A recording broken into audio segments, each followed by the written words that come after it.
Hi, welcome to Vamps and Vagrants, our online tabletop roleplay of the Curse of Strahd. No big deal, but I'm Paige, your dungeon mom, and I'm joined by my closest friends and family for the finale of a lifetime. First up, we've got Sarah, who plays Yetta. Doo-doo-doo-doo. We've got Kayleen, who plays Meridell.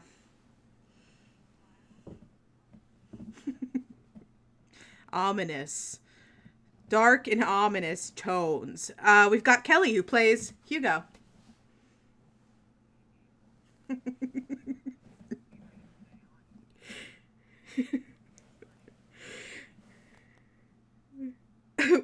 We've got Colin, who plays Revlin.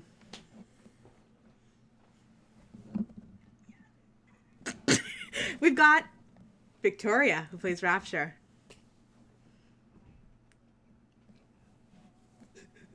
For celebration or mourning, we'll find out. And finally, we have Benvom, who plays... Oh, wait! Ah! Wesley, who plays Benvom. So close.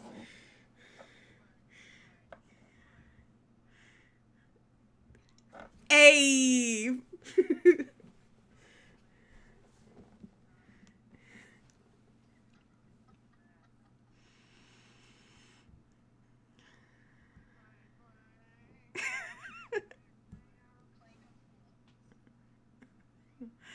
So, here we are. Episode 70. No? Yeah. 69 part 2.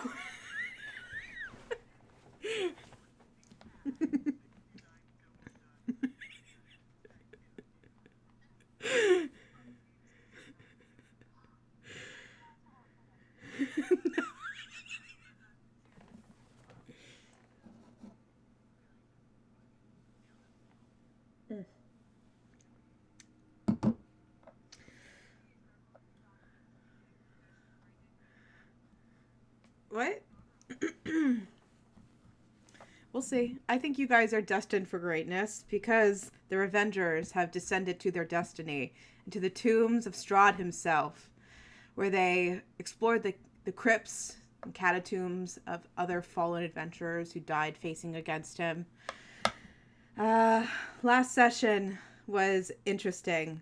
Let's see. You all were faced with trials or little games by Strahd himself with apparitions of those closest to you or those bonds you've left behind while you were transported to Barovia, challenging your goal, and you all succeeded. In the catacombs, you also found the remains of Strahd's parents, and you also found a trap which was teleporting several of you into unmarked tombs in a crypt crevasse below. You all recollect as you descend into the final room of the dungeons of Castle Ravenloft. I'll read the same thing I read to you guys last week, if I can find it. I can't wait to put all the tabs out of this book. How are we feeling?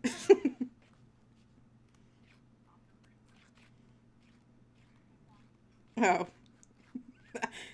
I wasn't asking for a review of my performance. I was just gauging on how you're feeling. Jesus fucking Christ.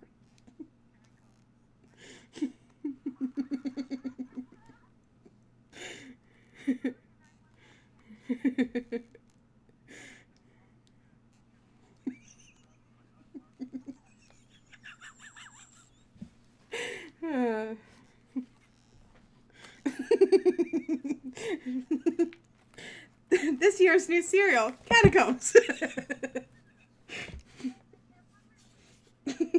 Oh.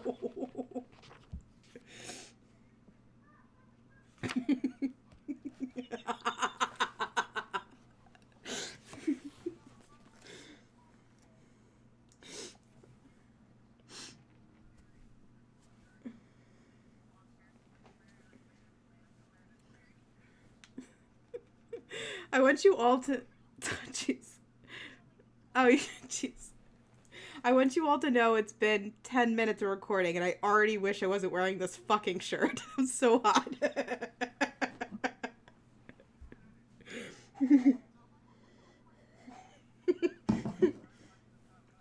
Button it back up. Okay, so this is.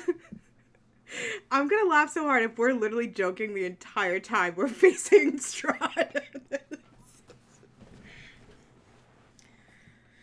Yeah, that's okay though. I'm gonna just. I don't. Oh yeah, it's all a mirage. You wake up, it was a dream.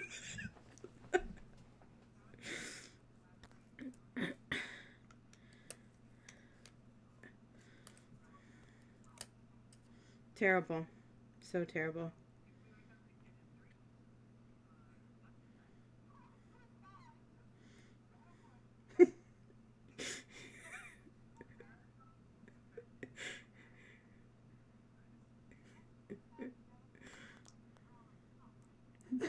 Oh. Fuck.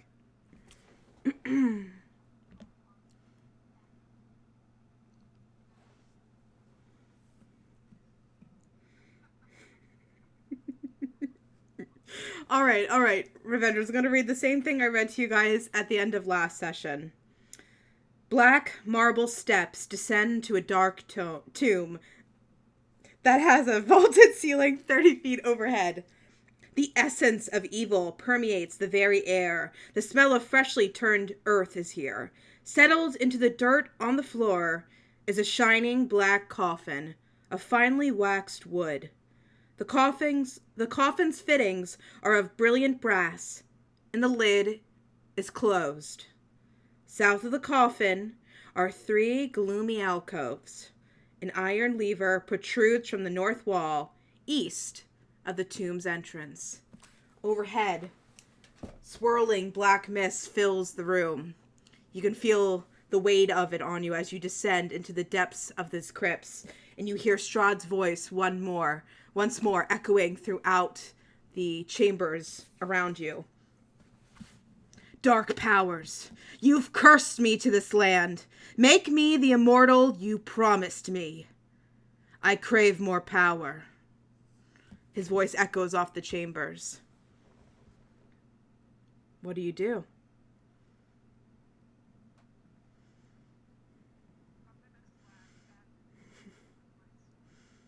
You're gonna walk into. You're at the steps. You wanna walk into it?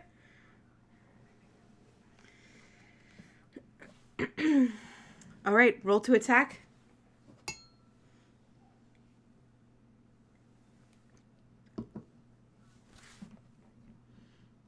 The tomb itself, the coffin, is not undead.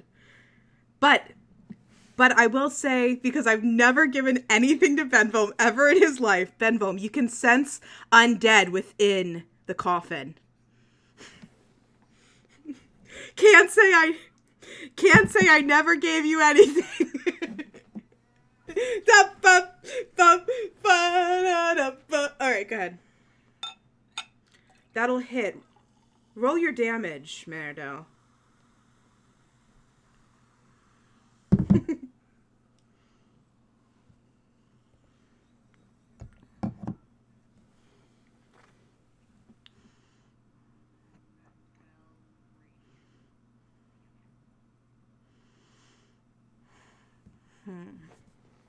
Does it do any other type of damage?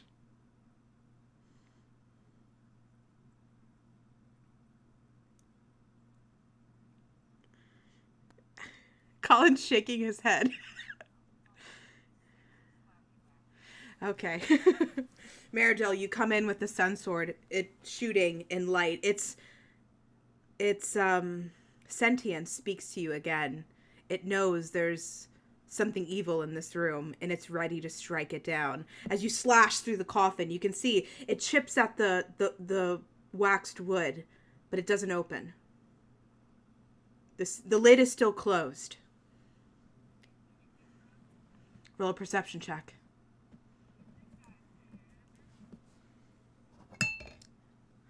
Wesley, just as a reminder at this point, the sunlight on the necklace only lasts a minute, right? Wesley?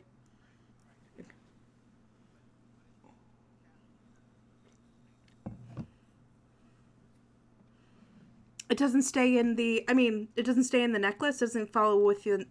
I thought that's how it worked. Oh, okay. I know. I know. Hugo, as you walk into the room, Esmeralda and Rictavio follow in with you. They're looking around. There's no sign of Strahd. All you see is the empty tomb with the 3 darkened alcoves beyond. As you look around, all you see is the black mist. You can hear the voice. Go ahead. Go ahead.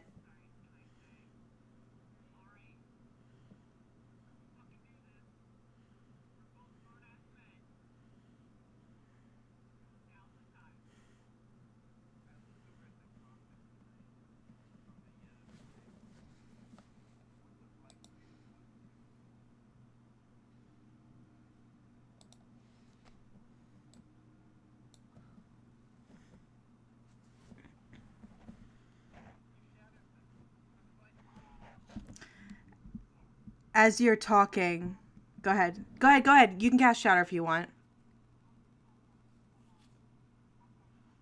Okay. Roll your damage for me. Yeah. It's an inanimate object. It's gonna fail. I'm not gonna make it roll. It's a coffin. Um, Yetta. Okay, Yetta. As as you and Benvolm discuss, whispering in hushed tones about the plan, you can hear Strahd's voice again. Oh, it almost seems like he's all around you. You're not sure what direction the voice comes from. It echoes off the stone walls of the tombs. This place will be your tomb, fools. Do you really hope to stop me? I, who slaughtered the elves, who trampled my father's foes. I tore Argynvost from the sky and butchered him in his own home. Saint Markovia starved in these very crypts. Even Kazan could not best me. All of them, dead and buried. And yet here you stand in their ashes. You truly are the greatest foes I've ever faced. Well, there's no more running. No more games of cat and mouse. Today I die, or live for the very first time. Come, heroes! Come! And you can hear the voice center into the center of the coffin. Face your end and finally learn that this is my world. Yetta, as the shatter. How much damage was it?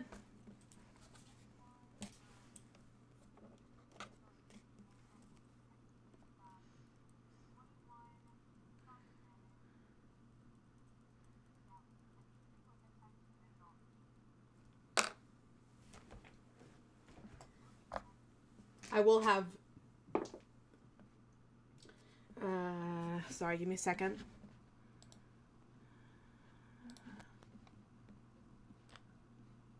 Con save. 13's gonna fail, right? How much damage does they take if they fail? 21. Okay. Revengers. As Strahd's threats and promises echo off the tombs, Yetta, shattering the coffin wood splinters, erupts, you all surrounding it. And in the center of the crypt, in dark clothes, ashen skin, brown hair, eyes open, shooting out from the coffin, they look at you, feral, wild, looking for blood. Rana. I need everybody to roll initiative.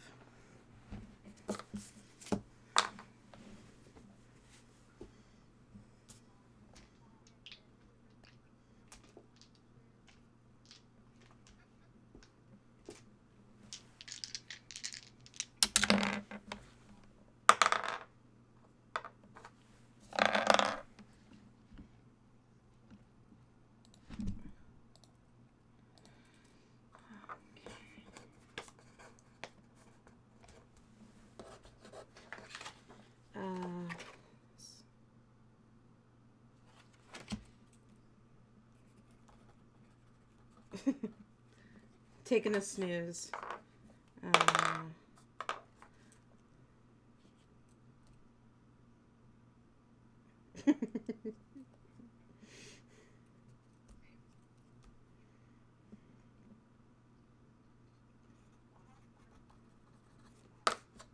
Hmm?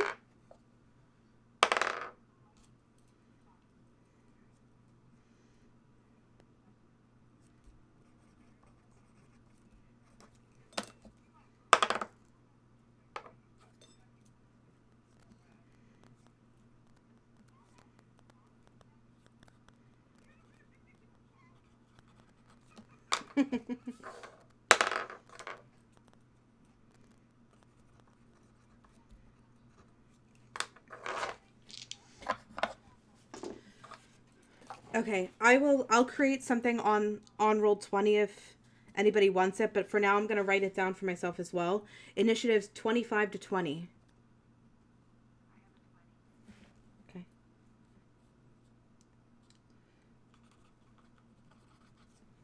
20 to 15.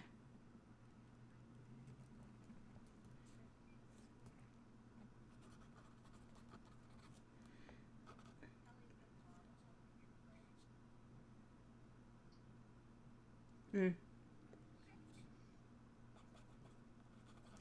15 to 10. 10 to 5.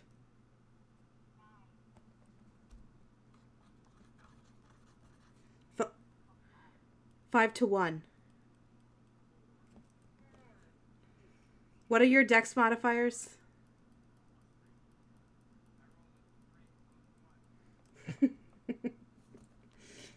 Evelyn is still going to go first. um,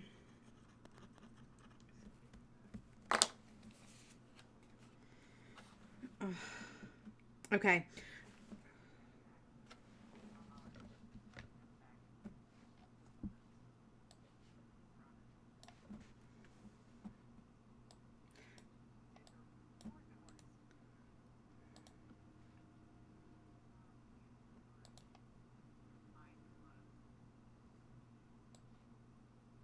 She's not dead. She's undead.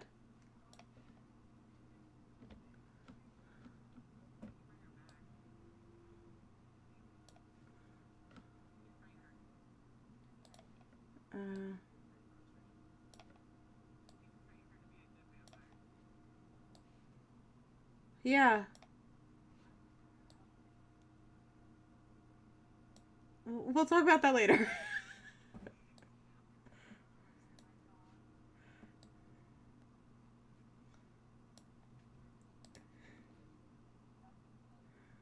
Okay.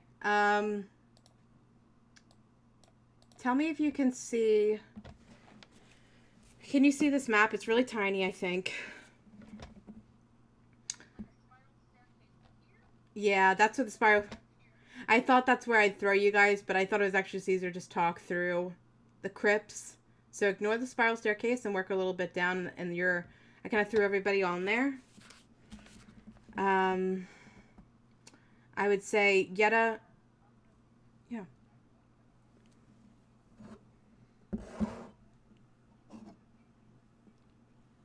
Aww.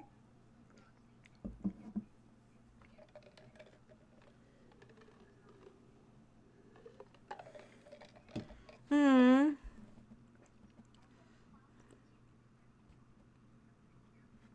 You guys are gonna tell me how much. You're gonna tell them how much you hate your DM.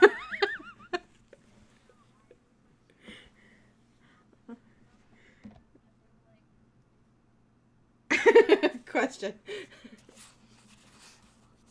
Yeah.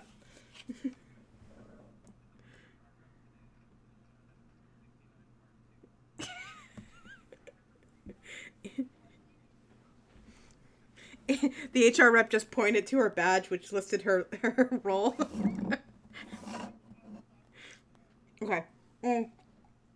Let me make a.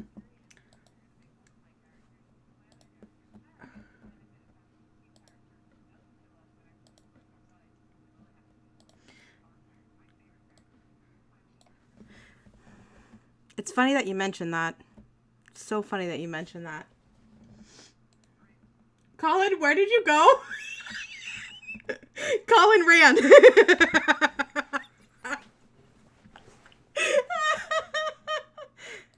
Thank you, Colin. Thank you for doing that. Give me a second. I'm gonna create the initiative tracker as well. Yeah, as best as possible, definitely throw yourself where you think you were in the room, roughly. Obviously, there's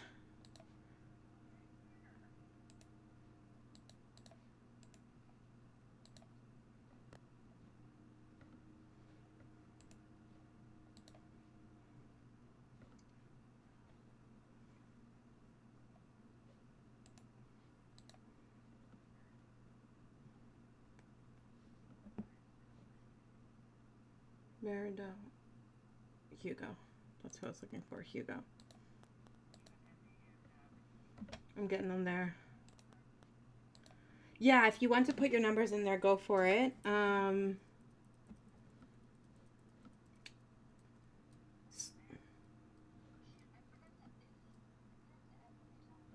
add you again, Kelly. You kept moving your icon when I was trying to right-click you. Try now. It's okay. It's okay.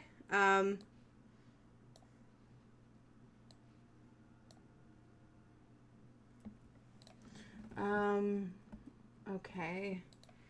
Esmeralda. Did I roll for her yet? No, I didn't roll for Ricky or Esmeralda yet. My mistake. Ooh! Esmeralda rolled good. Excuse me?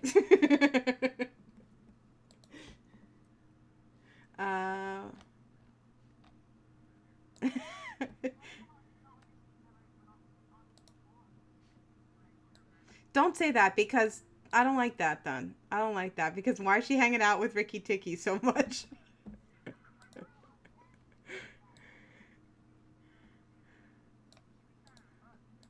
Ricky Ticky? Don't. Oh.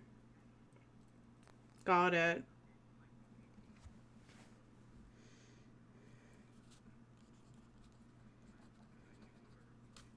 Six, 16. Oh, shit. Oh, shit!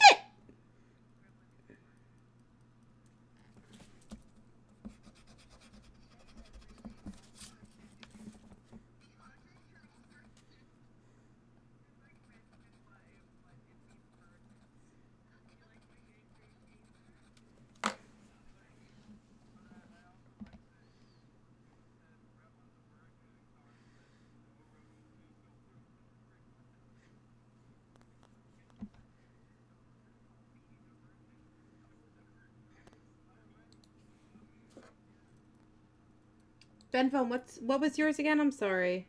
Was it 5? 4? Yeah, that happens sometimes. No, I've had some issues with it myself too. Brana. No, not 016, just 16.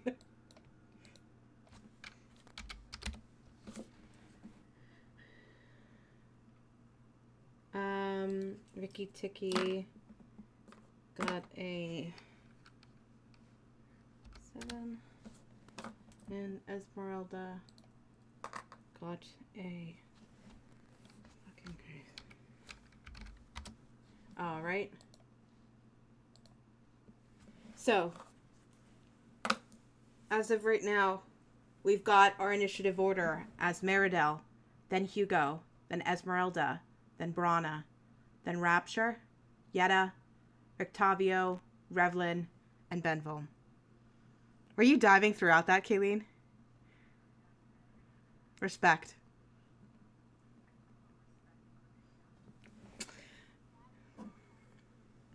Meridel, you're up first. What would you like to do?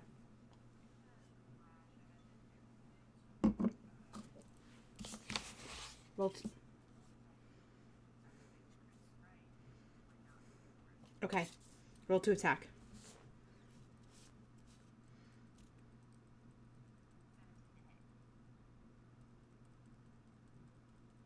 That'll hit.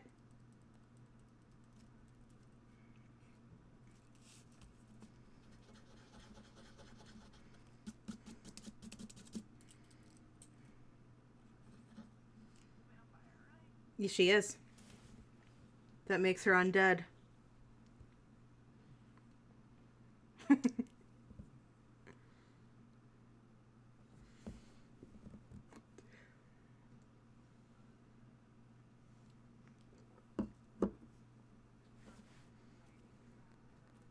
13. What was that bit at the end? I'm sorry. I lost you for a sec. I'm sorry. I know it's sad. All right. Anything else? Any movement on your turn, Meridale? All right. Next up, then, we've got Hugo.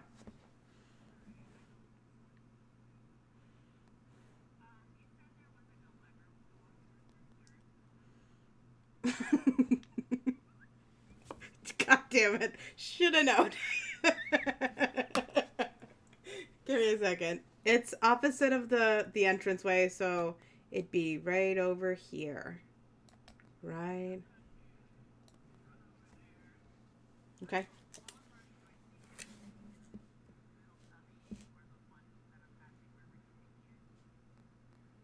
Roll perception check.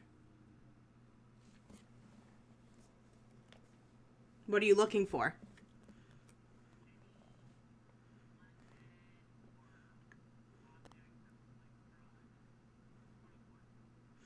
Good roll. As you're running across these shadowy alcoves, looking in, they are empty. Besides the dirt on the ground that you run across, there's nothing in those alcoves.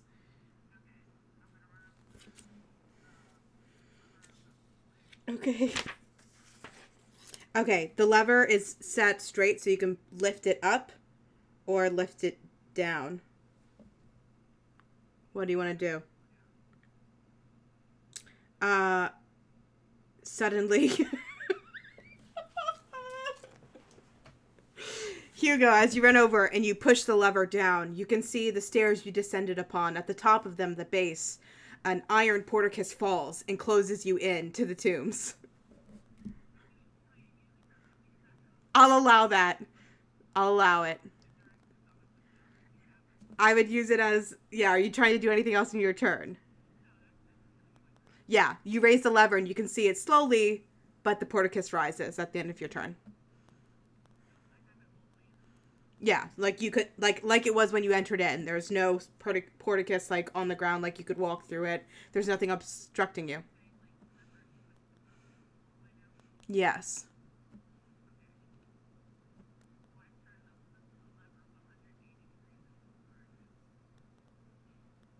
Yes. Yes. Okay. Kel's like, there's a lever and I must pull it.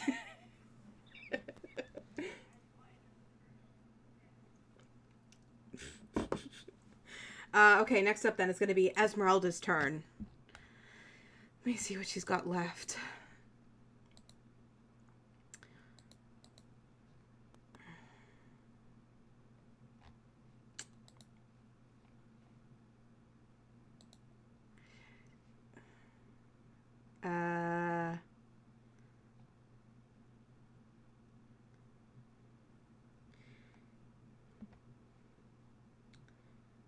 She's gonna come over to Rictavio looking at Brana. Both of whom they've met Brana. Both of them have met Brana in the past. And she's gonna grab Rictavio by the shoulder and she's gonna say, "Be careful, you stupid fuck." And she's gonna cast first level protection from evil, which grants him a couple benefits. Any attacks against him from undead will have disadvantage. The target can't be charmed, frightened, or possessed by them. And that's going to be her action. And she is going to use her bonus action. Shit.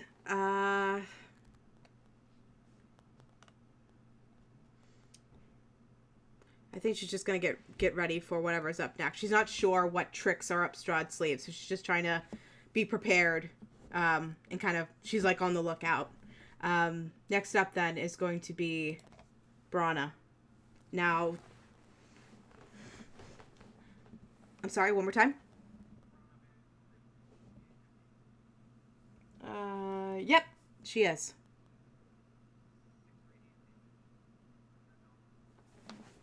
Good, thank you. So got her there. You'll see the woman standing in front of you is not the Brana you remember. Since she's been turned, what remains seems feral. The sole intent as she looks at you're not even sure that she can look and recognize the people who she traveled with in Barovia, unfortunately. She will, because Meridel is closest to her, she will focus her action on Meridel using,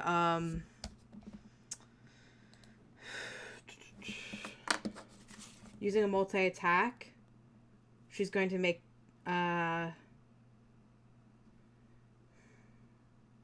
she's focused on just getting blood from you at this point. Ravenous in the coffin. She's going to try to use her first multi-attack to grapple you. So I'll have you contest a grappling attempt.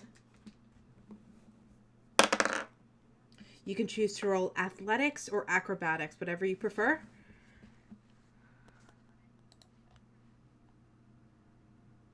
Hers is a 21.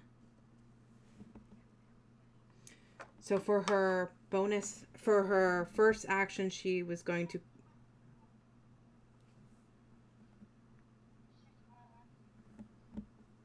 Are you going to use your lucky? For her first action of the multi-attack, she will grapple you, and for her bonus action, she will try to bite you.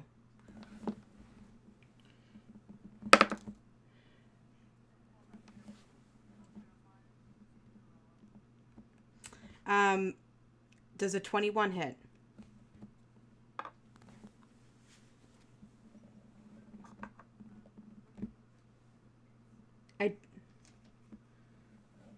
Okay. That'll be 6 piercing damage and 7 necrotic damage as she starts to try to drain you of your blood. You can see the damage, the radiant damage that Brana has started to take. Her eyes bloodshot and red as she bites down onto Meridel, grappling her. You can see she kind of replenishes what little necrotic energy she's draining from Meridel. That is going to be her multi-attack. She is grappling her. She's not going to move. She's going to stay where she's at, focused on Meridel. That is her turn. So next up, we've got Rapture.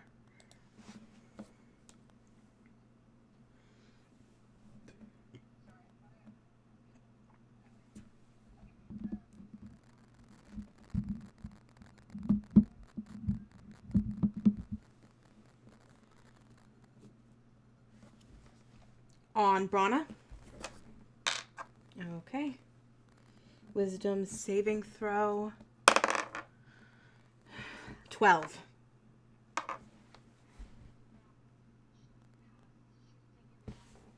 She has taken damage. Okay. Okay. What kind of damage is it? Okay. 16. Nice. Anything else in your turn, Rapture?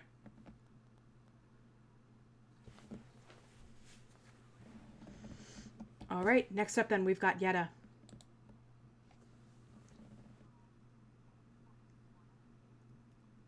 Mm-hmm.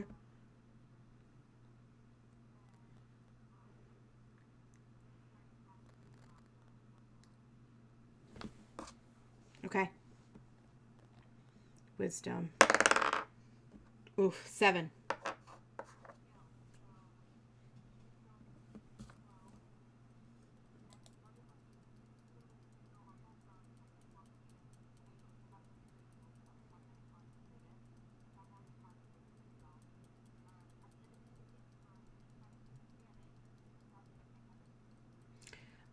Meridel, make a strength saving throw for me really quick?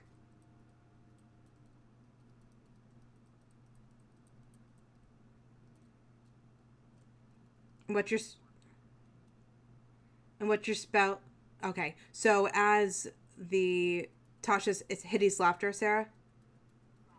As just as quickly as Brana leaps onto you, Maridel, and starts to drain you, you can see her start to cackle, and she loses control. You shrug her off as she falls prone to your side. You're still up. You were able to kind of fight her off.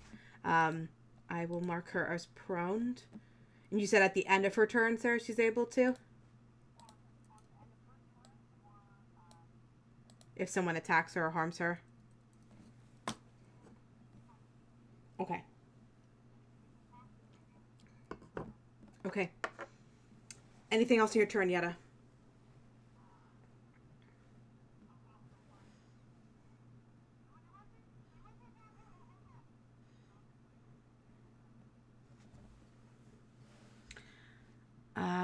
Next up is Rictavio. As your voice echoes off the chambers, Revengers, you're not sure if you can hear the panic in Yetta's voice or the echoes of Strahd's laughter again through the chambers. Rictavio on his turn.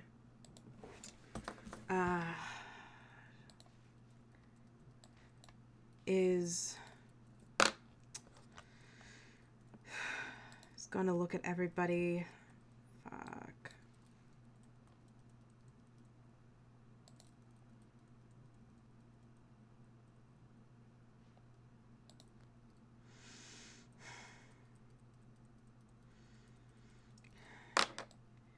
He's gonna hold his action, but he's gonna speak to you all. I can do something drastic. I'm not sure it'll work, but it could save her. He'll hold his action for the first response. I'm going to let that happen when the next turn is. It's going to be Revlin. So if you want to just say it, Revlin, I'll take his turn now.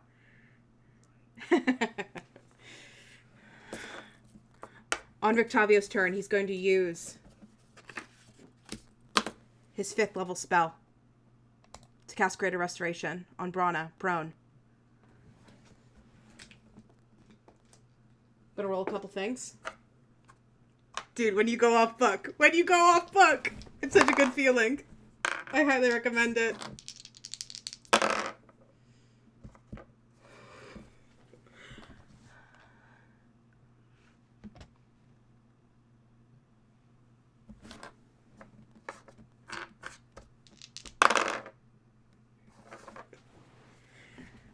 Revengers. You watch as Rictavio Van Richten, whomever he is, steps forward to Brana, a woman he once saved in a past life. You see him come down to her side, focusing all of his energy on her, placing both hands on her face. He looks at her, and you hear him mumble a few words to her quietly. You're unsure of what he says, and she's laughing as he holds her face in his hands. You see a shot of light shoot out from his hands. It kind of blinks the room in a second. You'll realize how dark it's down here as the light kind of flickers and returns back to his hands. She's still laughing. And you're not sure. But you think you see the reds remove from her eyes. The hollows underneath return. The blood from her face kind of return back. Her color returns for a brief moment. I rolled a lot of shit. No! Oh, okay. She returned. Thank God. I know I should just talk about it later. I just rolled a lot of shit to intervene on that, and it all literally lined up. It was insane. All right. That's going to be Rictavio's turn. Next up, we've got Revlin.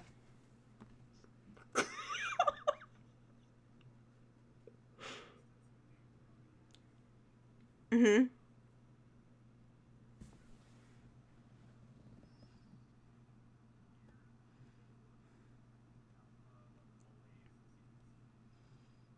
Sees anything? What do you mean, Strahd?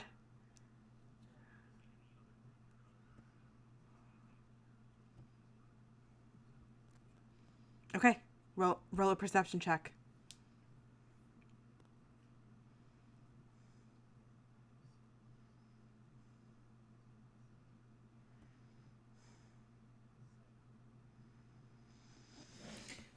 You look down as you work your way up the staircase, Revlin. You look down to the left, to the right, and straight ahead, listening for any sounds, looking for any movement in the crypts beyond. You do not see anything. Nothing draws your attention. It seems quiet.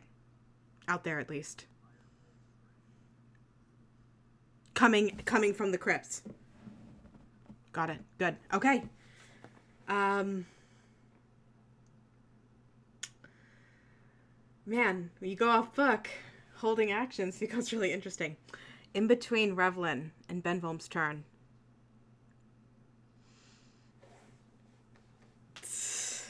Okay, I need...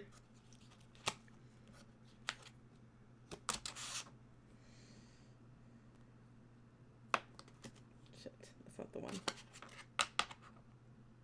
Sorry, one sec.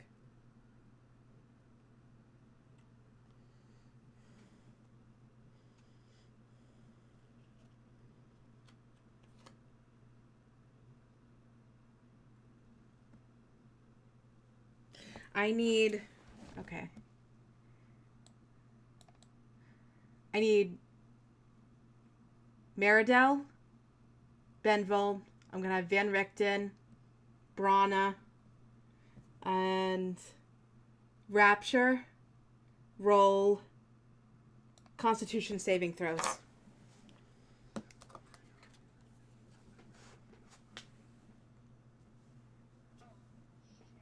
Constitution saving throws, everybody. As Brana is transformed from the undead back to the living, you will hear the echoes of Strahd's frustration cry out, "No!" as it echoes off the chambers. His voice almost thunders in the temple. The stones themselves feel like they shake. The black mist coalesces into the center of the room. Everyone who's there, who I just listed, what were your saves?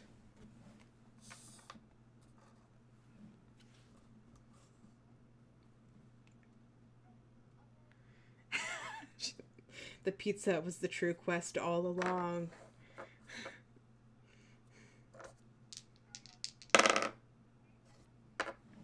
Okay. Benvolm? Okay.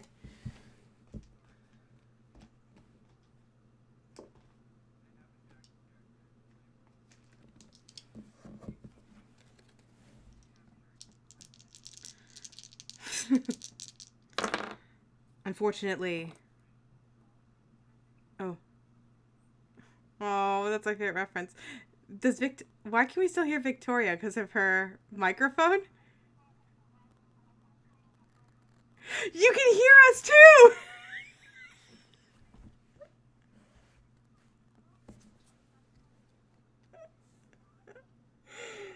Oh, should I break the bad news?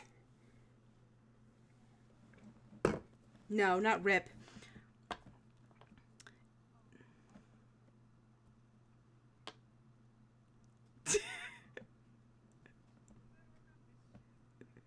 You're getting some serious muscles, my girl.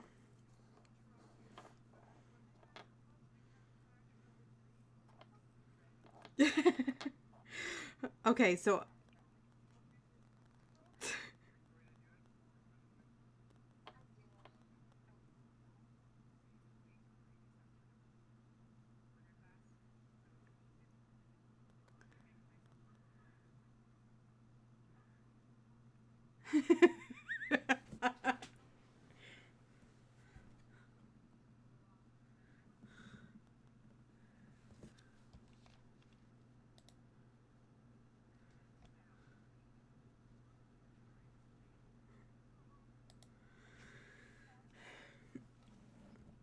okay, so Rapture, Benvolm, Meridel, Rictavio, and Brana now turned. The black mist coalesces into the center of the room. I always want to add extra consonant on that one. Strahd's form appears at the foot of the coffin that Brana once rested in. Unfortunately, all the Constitution saving throws have failed. As he appears in the center of the room, your Constitution saving throws, you all take a total of 17 thunder damage. And the crack of the thunder outside can be rippled out. It seems like as if it shakes the crypt itself. And now, in front of you, at the center of the room, Strahd, with almost black veins coursing through his body. Whatever he pled to, the dark powers powering him from within, he stands at the center of his tomb. Really? Really, really?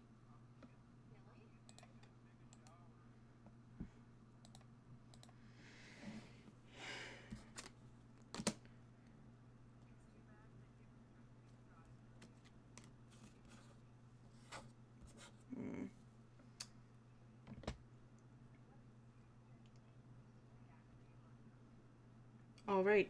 Now with that, we are on to Benville.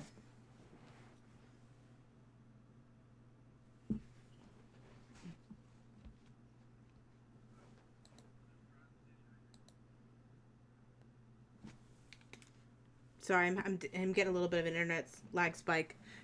Yes, he is.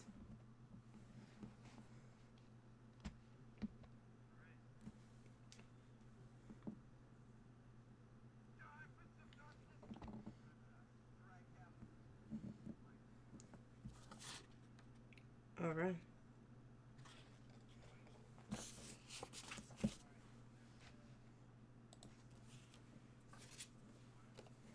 $21 will hit.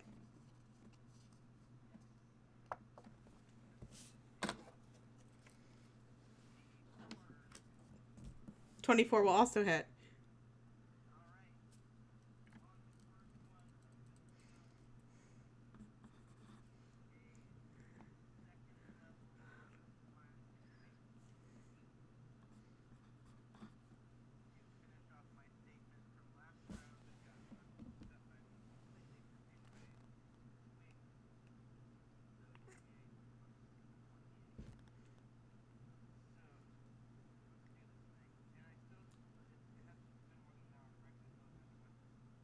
Correct. You still have magic weapon.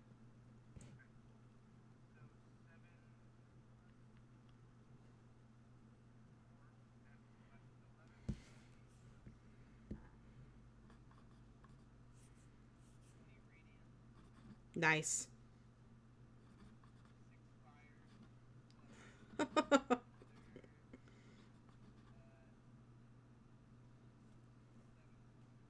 Wow. So a total of 44 damage. Very nice.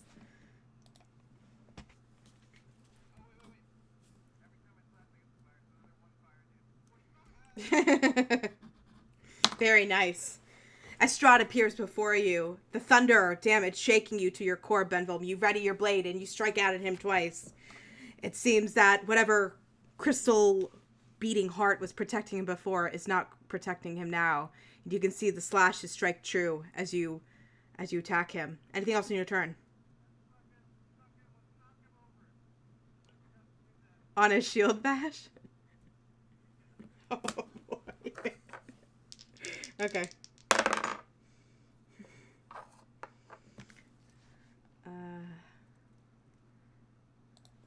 Why don't I have Strahd pulled up of all things? 23? Yeah!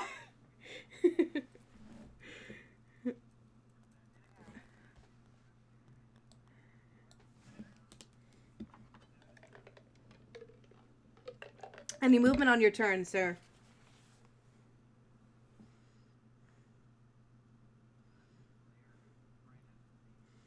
The movement of eyes. Very nice choice. All right. We are at the top of initiative order. Oh, wait. That's right. Sorry. Now that Strahd's here, I get to add his initiative in. Hold, please.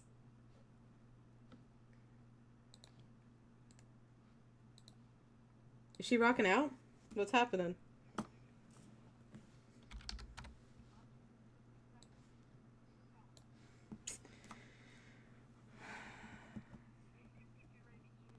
I'm ready to eat ass, suck a dick, and sell drugs. All right, now that Strahd's on the battlefield, at the top of initiative is Strahd. It's Strahd. So.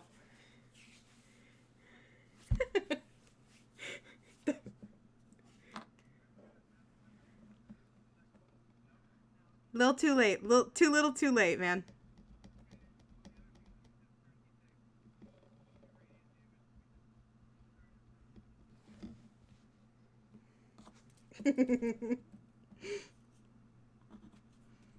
Eat ass, suck a dick, and sell the lugs. Alright. Noted. Thank you, Wesley. So, on Strahd's turn. Ooh.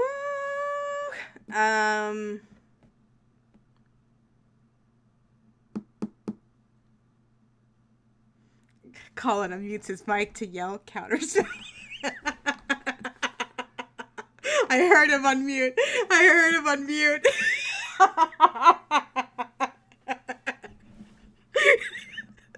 It's my favorite. No, I thought I'd hate it. I thought I'd hate it, and I kind of love it. It's like my favorite thing. Okay. Strahd on his turn.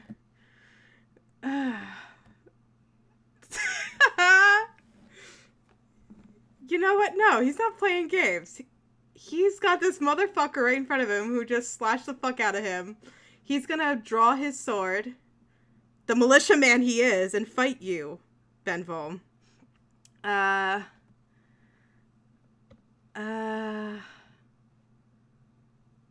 Moving. Got it. I just want to make sure I'm not taking too many extra actions. So give me a second. I'm used to spellcasting with this dude.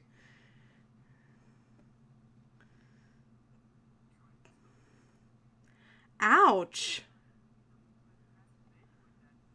Ouch. I want to have fun too, you guys.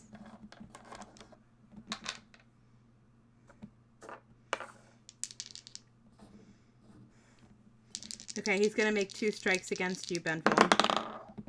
That one fell behind my keyboard. All right. I've got tech bonus +9. Does a 22 hit you? Okay, and the second one was a 25. Okay.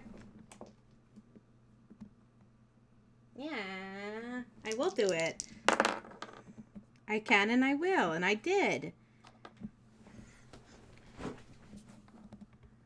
Strahd, focused on you, Benvolm, will pull out his sword and strikes you twice, dealing a total of 16 slashing damage.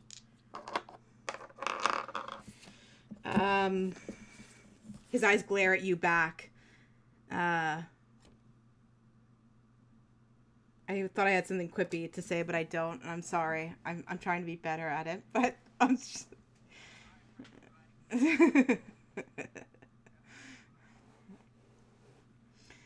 You're doomed to fail. I'm just gonna crawl into a hole. Good night.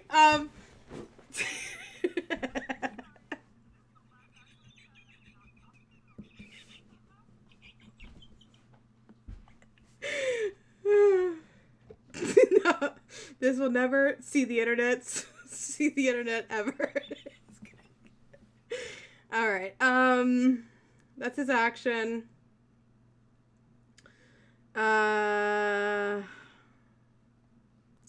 Yeah. That's what he's gonna do for now. Next up, we've got Merida.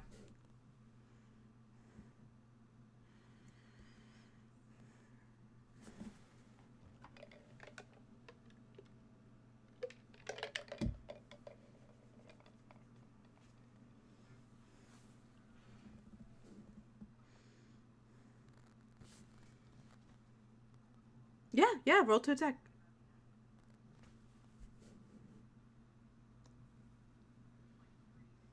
That'll hit. I would just roll them both together. It's the big bad. He's not fallen yet. So if you intend to keep focusing on Strahd, you might as well just roll them back to back.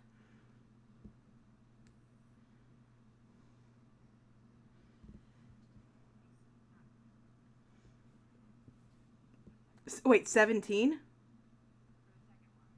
17 will not hit.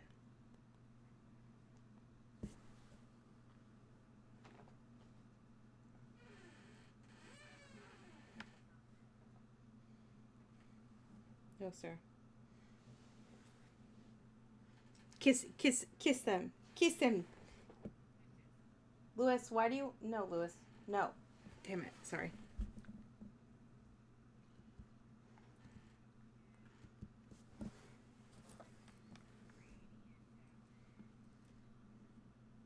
Mmm.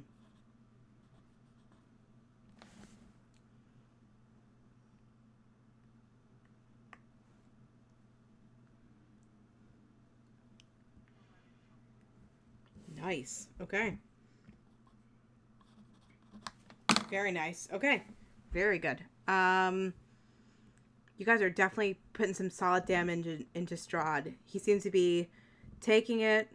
Definitely looking a little more ragged as he first appears into the field, but his focus is intent. His focus is intense. Anything else in your turn, Meridell?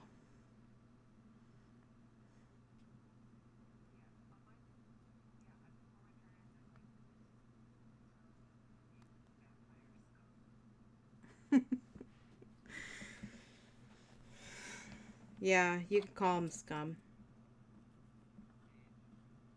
Yes, Wesley.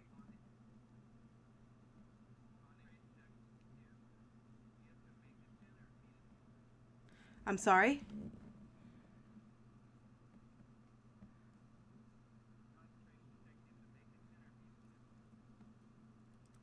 Um, beat a 10, I think. Why? Why? Failed what? Oh. Okay. So magic weapon drops. Uh, damage. Wait, what did Colin say?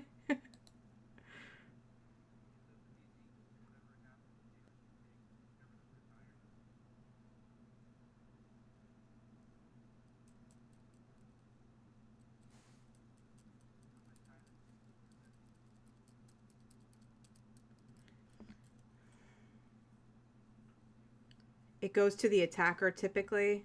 So like the same way like if the AC is 17 and you roll a 17, it still hits. So the attack on this case would mean the damage you've taken. So I think it would fail concentration if you tie. I think. I think that's how we rule it. Give me 1 second, guys. I'm sorry. Next up, we're going to have... At the end of Meridell's turn, it's going to be Hugo. As Hugo, you're readying for your action. I have a cat that refuses... Oh, very cute. He's cuddling on the bed. Sorry about that. Okay. Hugo, as you're readying your action, you see Strahd seems almost... Oh, yeah. Thanks, Kayleen. You see Strahd seems almost confident in the fact that everyone's focusing on him. What would you like to do on your turn?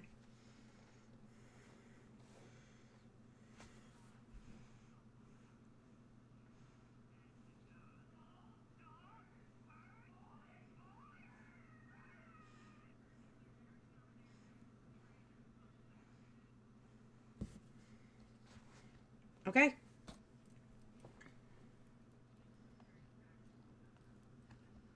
Correct. Yep.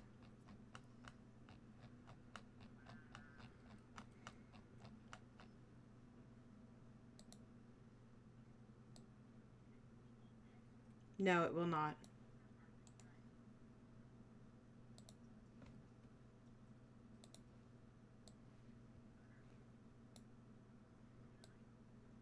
That will hit.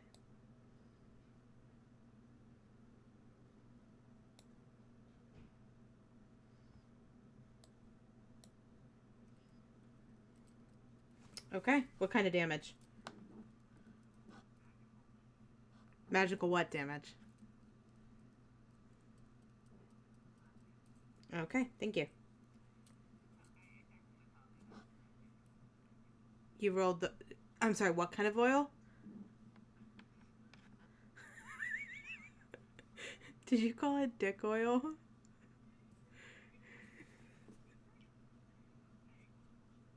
Dick oil.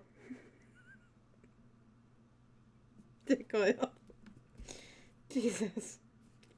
All right.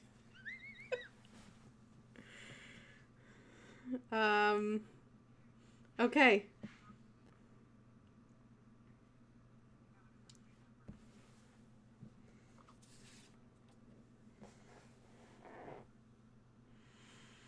Okay. So, in between your turn and Esmeralda's turn, you will see a burst of movement behind Esmeralda in the alcove behind her in the center. A blurred figure will look like it appears out of the shadows and tries to grab her. Roll a grappling check.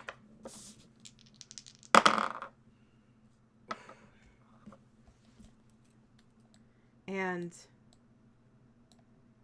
you will see Esmeralda, just half a second delayed in her response, will try to fight the grapple and is unable to. You see the two arms wrap around her, and a head reaches out from the shadows and bites into her neck. It seems to be female. Can everyone hear me? Hello? Hello?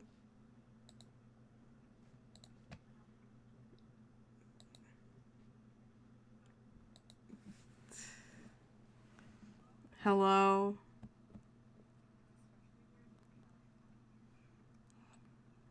I love that. I love that for me.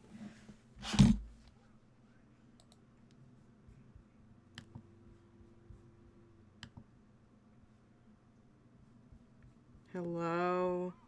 Hello?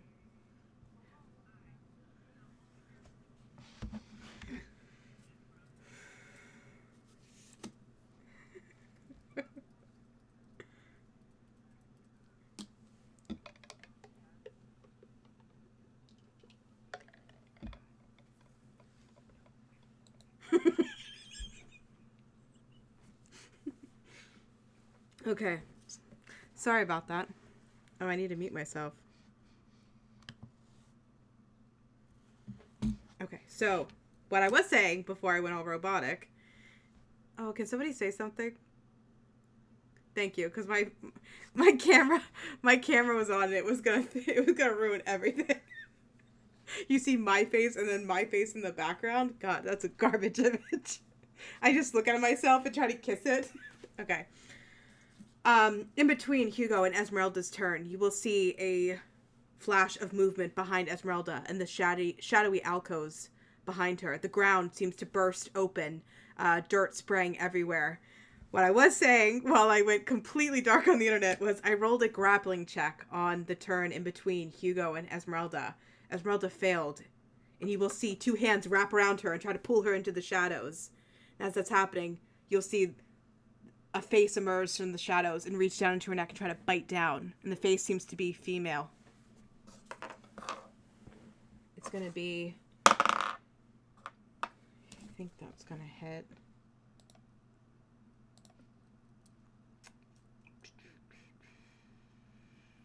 AC... That will hit.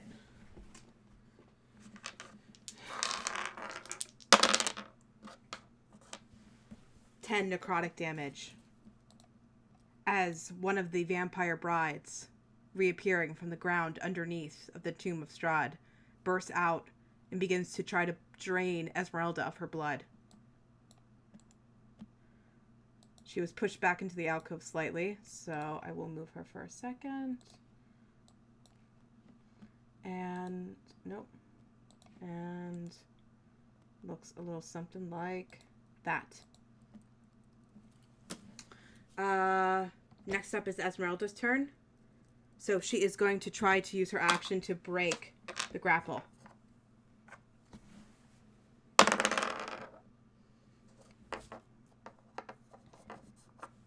Not enough to succeed. She's unable to break the grapple. Using her action, she tries to fight her off, and is unable to. The strength of the vampire spawn is too much for her at this point. Next up, we have Brana. I'm going to say for the most part, guys, because she just recovered from shifting from dead to undead. She's not a pawn in the battlefield. You've saved her life, which is something I did not plan for. Didn't even consider. But she is down on the ground for now. Okay? I hope you guys don't mind that she's not acting initiative, because the only initiative I'd pictured for...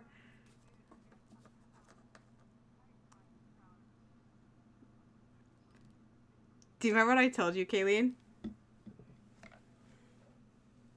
No, I didn't say you wouldn't be. I think you're completely capable, but when you said you wanted to play... Huh?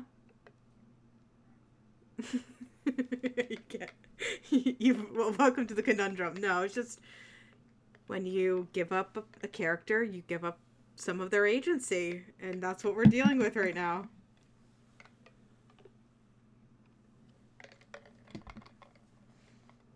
I love her.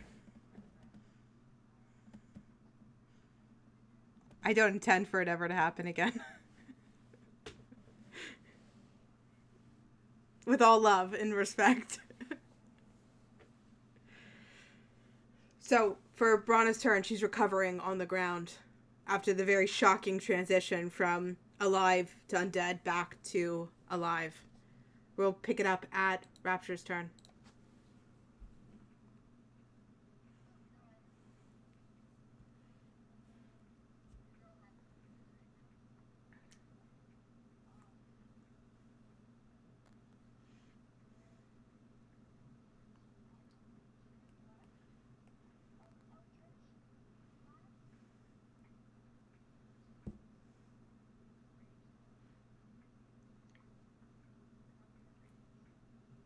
Yes.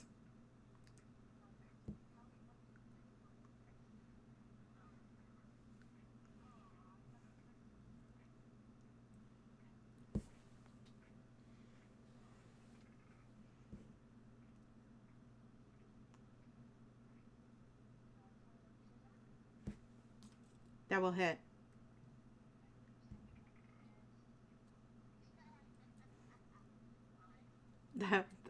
That won't hit, unfortunately. But roll damage for your first attack.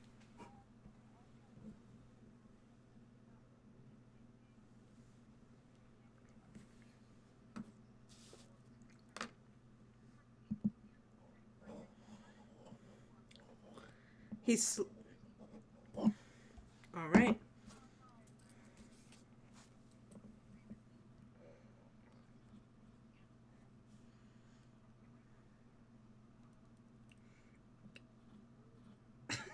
We're already celebrating our new characters?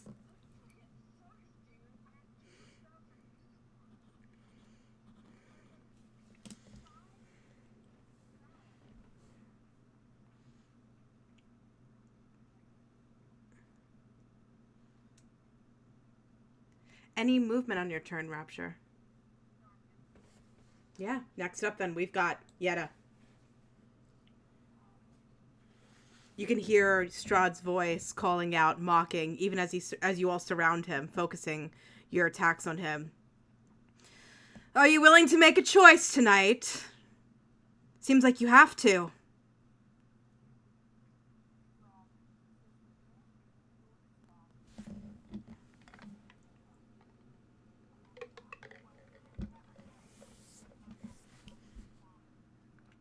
All right, what does that mean?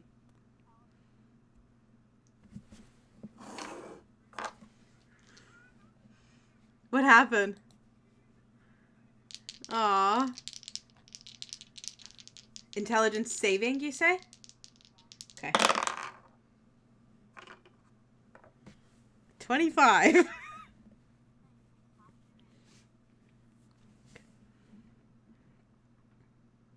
That's, oh no, you roll the 8d6 and then half it. Yeah.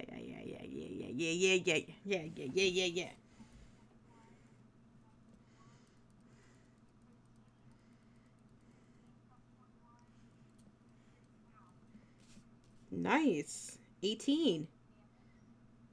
18, nice.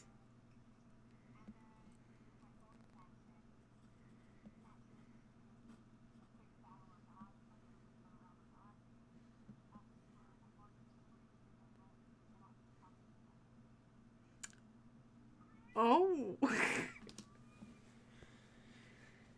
All right.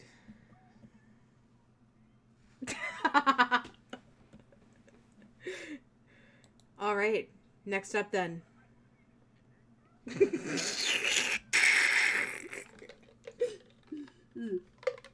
Okay.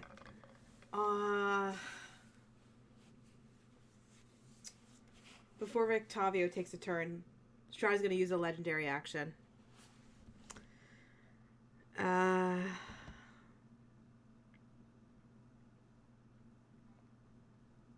Just to react. No. Man.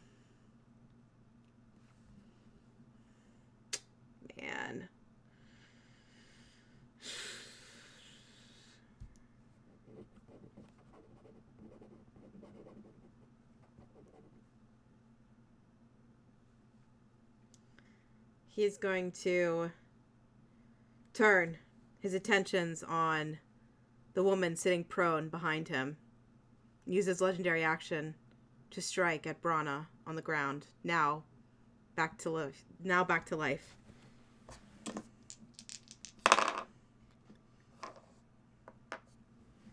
That'll hit. And it'll crit.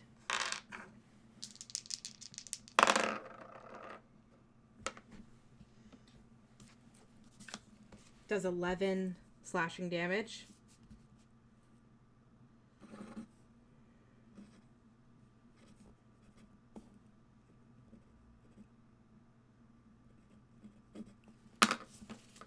You can see that the spell that Rictavio casted on Brana holds true, because as Strahd turns his focus,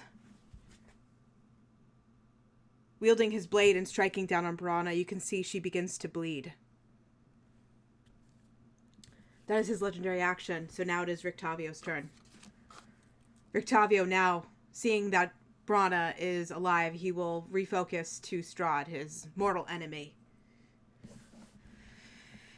Only one of us is making out of this thing alive, and it's not you. He will use his action to...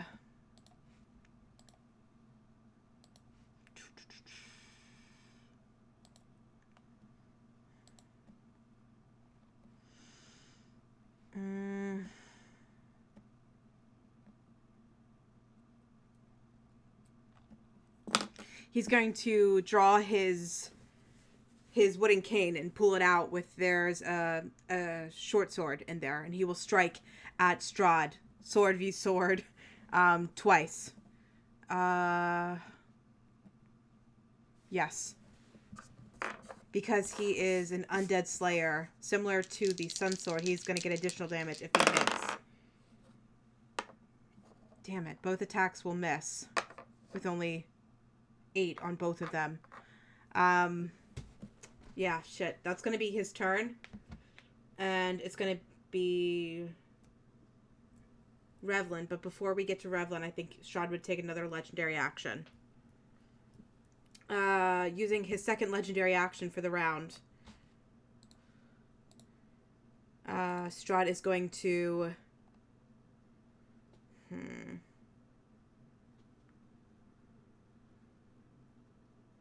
make another unarmed strike against Brana. He's trying to force you to make a choice. I think that will just hit. Dealing 10 damage. Now it is Revlin's turn. Revlin, what would you like to do?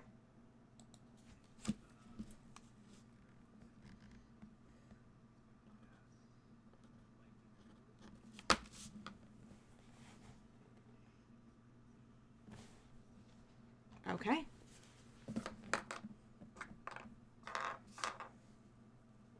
Strength, you say? He failed, but he's going to use his first legendary resistance to avoid it.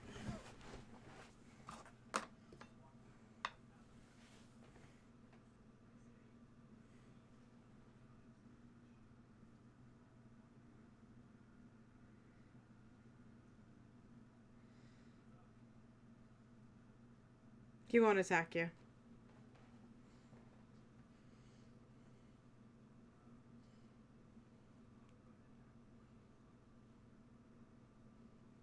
Okay. At the end of Revlin's turn, using his third legendary action, he'll look you in the eyes, Revlin, as you walk by, taunting him with Irina, looking down at Brana, bleeding on the floor, and use his legendary action to strike her one more time. Seems we both have a choice to make, elf. Oh, that was not a d20. That was a d12 page. It'll strike again. Only dealing 6 damage this time. Brana is starting to look pretty rough. Now in her living form, her AC is lower. Her hit points are a little lower than her natural vampiric form. She's starting to lose her health very quickly. Revengers. She is. You have feelings about her dying? I'm sorry. You guys have a choice to make.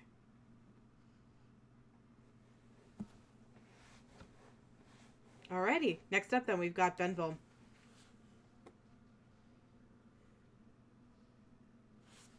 Oh, I'm here. You can hear me, you just can't see me. Right?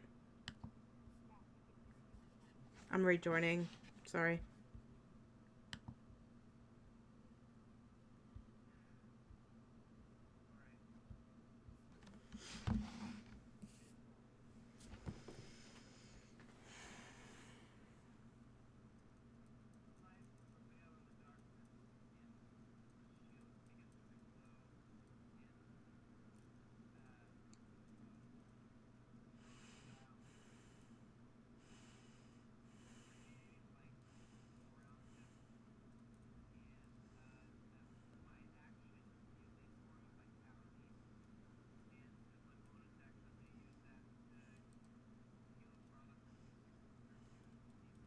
Okay. So, explain to me what the shield's doing in like a more mechanical term, because I'm not following. I'm sorry.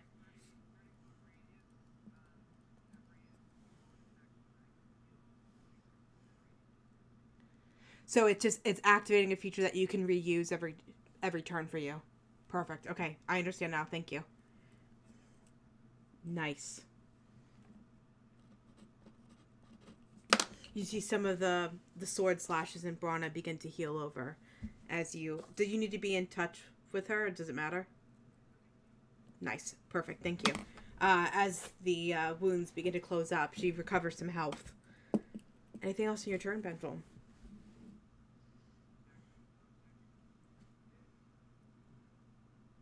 Okay. Now we're at the top of initiative. Strahd will go again. Recovering his legendary actions. Just as a reminder, he doesn't use them this turn, but just as a reminder. Thank you. Yeah. Okay. What you're beginning to notice, Revengers, as you attack him, is that typically at the beginning of each of his turns, Strahd would be able to naturally recoup, being in his domain, being in his castle, recoup some of the damage he's taken. But with the Sun Sword, with the radiant damage you're dealing him, he's unable to recoup what he's expecting. You can see the chest, the poker face on Strahd just quiver for a second as he readies himself, and he doesn't feel as strong as he usually can expect at this point. Strahd, on his turn, you will see the energy of arcanic energy begin to pulse through him as he readies a 3rd level spell.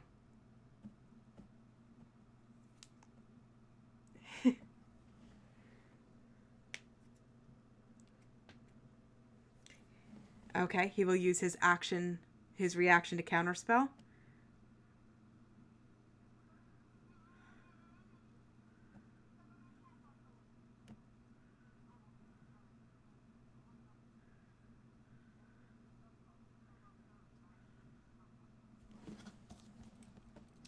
All right, with him counterspelling that, it will succeed. He is casting a 3rd level fireball. I need everybody within Strahd in a 20-foot radius.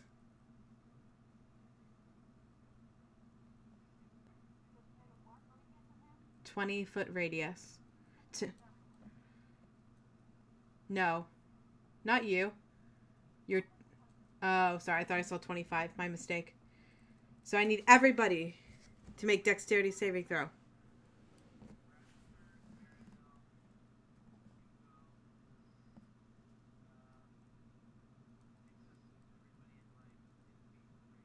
Brana. So it's a dexterity saving throw. Brana would have rolled with disadvantage because she is still prone. She's rolling a straight dexterity save now because of your... Or no, it's a +3. Never mind. It's still disadvantage, but she can add +3 to it. +4 to it. Thank you.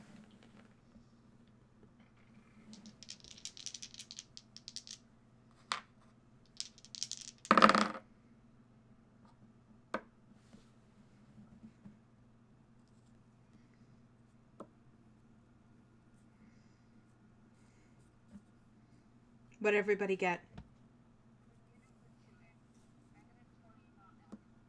Okay. Okay. Okay. Okay.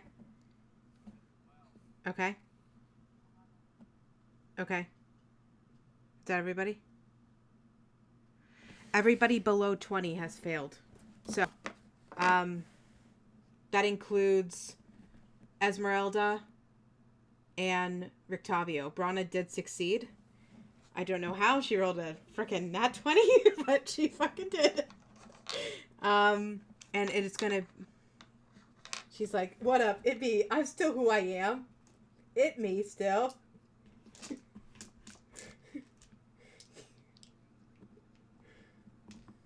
Meow. Oh no, that's not right. Jesus, Paige. 15. 19.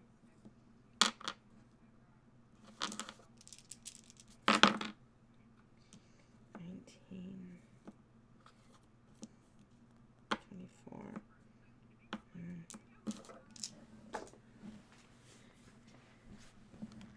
Okay. So if you have failed the saving throw, anyone below 20 has failed. It's going to be 32 fire damage. Everyone else takes half damage as a fireball erupts in the crypt. You can figure this out? You got it. 16 is halved.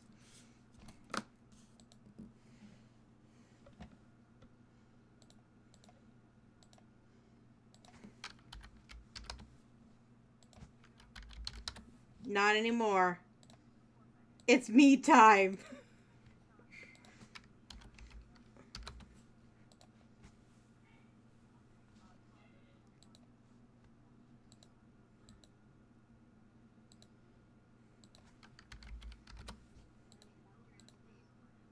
I'm sorry? A lot's going on, guys. What's going on? 32.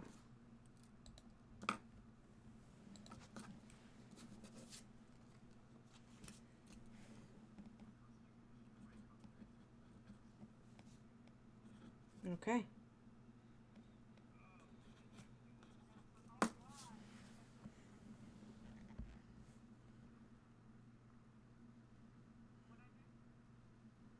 Cal,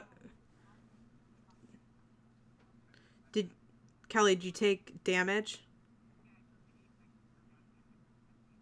Okay. No.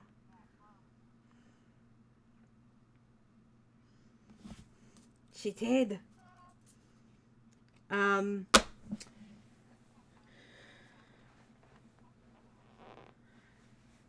That is. It's pretty good. Okay. That is Strahd's action. Um. For his bonus action, can he cast anything? Yeah.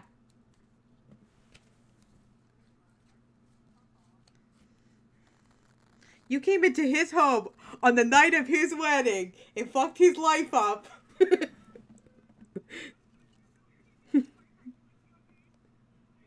It's like, imagine. Can you picture that? He's like, imagine if he's like, imagine if he was like, we've had a rough past, but today's like a glorious day. I'll invite you to my wedding. And you're like, what up? Fuck you. Fuck you. No, nah, not quite. Um,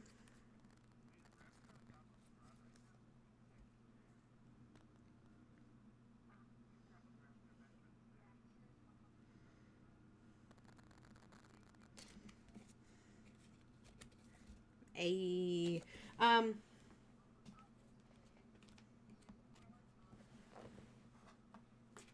baby bottom top, baby bottom top. All right.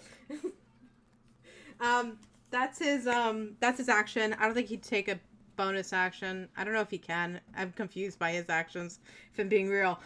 So it's gonna be top of initiative after that is Meridell. Mm-hmm.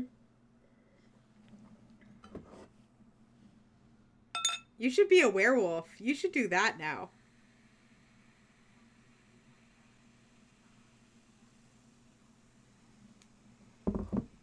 That'll hit. Roll your damage. Or do you want to roll? You do both your attacks, yeah. That will not hit.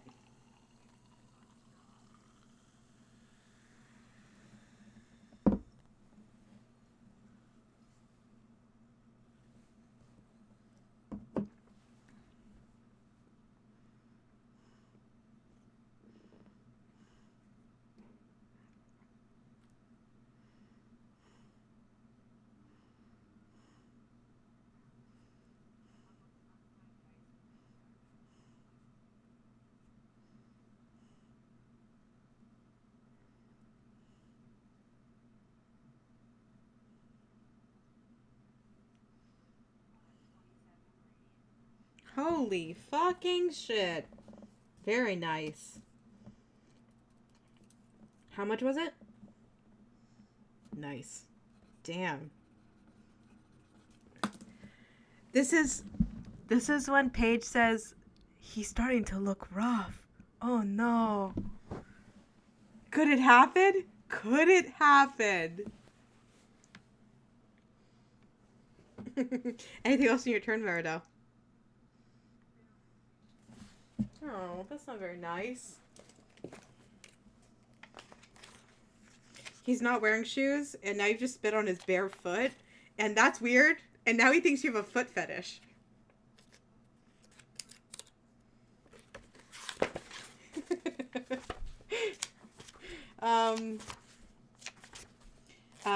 Now, you broke the tie, but at 20, layer actions start to kick in.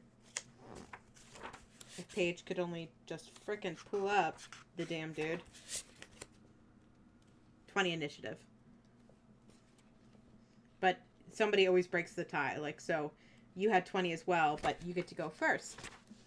Yeah.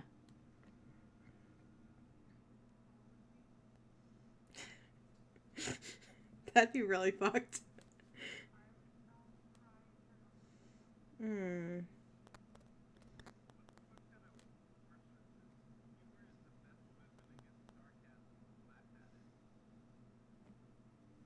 Sarcasm's also a form of humor.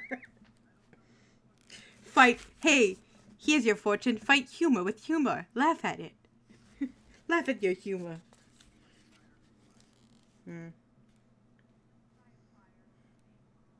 Mm.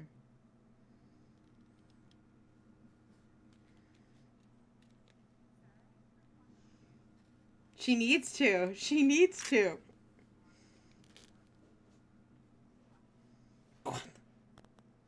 Okay. Layer action taking effect. You can see Strahd, the black power, the black blood that pulses through him, the dark powers he called out to. The tower shakes again with the rattling of thunder and lightning, and in the tomb appears a specter, the form of the dead first bride of Strahd that you killed in the chapel above appears as a specter to fight you as well.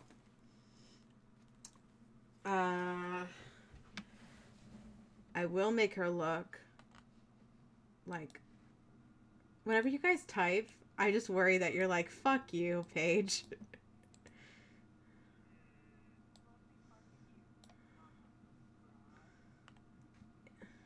The same thing. Yeah. Yeah. Yeah. It is. It's okay.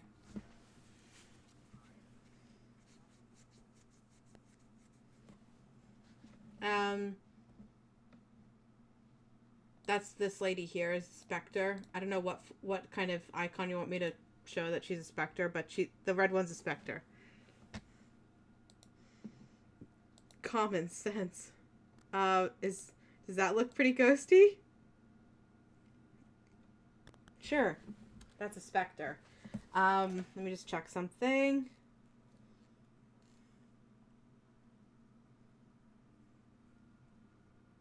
Okay, so you'll see the specter of the woman, almost like as a banshee. She'll cry out and she'll try to attack the person closest to her. It being Revlin. She's gonna try to attack with a. Let me just pull up the stat block for that. Specter.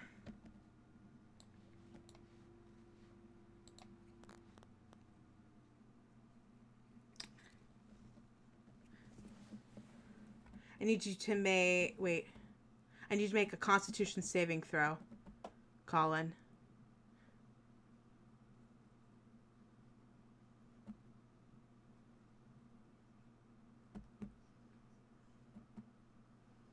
Okay, that will succeed. Let me see. There's no half a failure succeed qualifier, so nothing happens. So you will see the specter appear, cry out, try to swipe at you. The Imperial hand trying to swat through you. It misses. And then you'll see her just as quickly disappear. Gone. Next up, after Meridel, we have Hugo. What would you like to do, Hugo? She is currently grappled by a vampire spawn. What do you mean, like hit points? 50. Oh wait, did I actually scratch that? Completely scratch that. I didn't mark down her fire damage. No. She succeeded. No, she failed. Minus 32. Fuck. Yeah. So she's down to 18 hit points.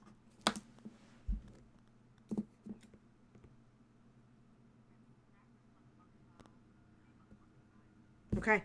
Roll to attack.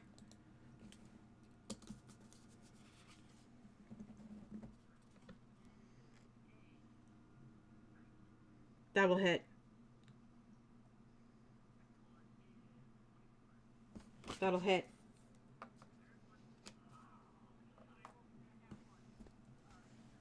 That won't hit.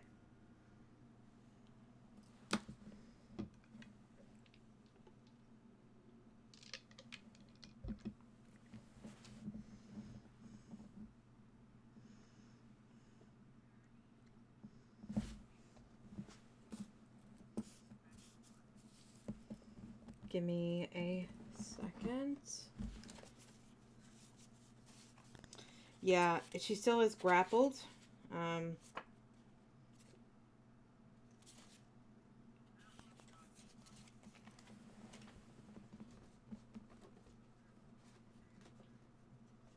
he would have regained it, but he's not going to.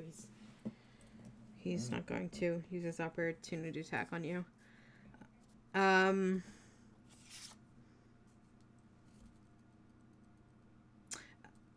um,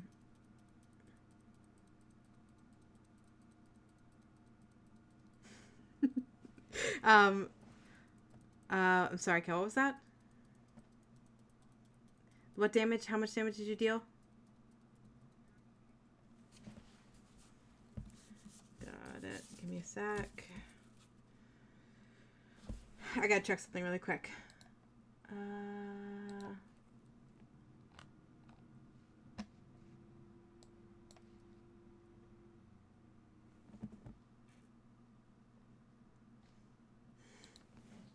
That's awesome.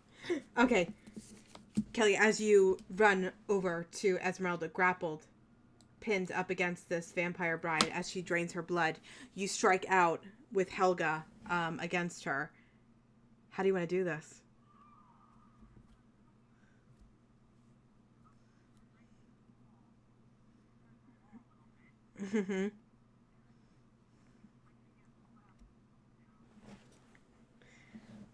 Hugo, as you pull Helga out from the wall, not only does the vampire spawn fall to the ground, but a couple of the shambling stones that separate the alcove, the two alcoves together, fall down, creating an opening between the two. And you can see just as quickly as you bring her down, another blast of dirt energy rises from the alcove on the other side.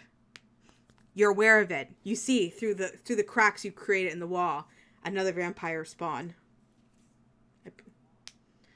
Kind of like over here. But in that yeah, like you've cracked a hole in that wall. You can see through it.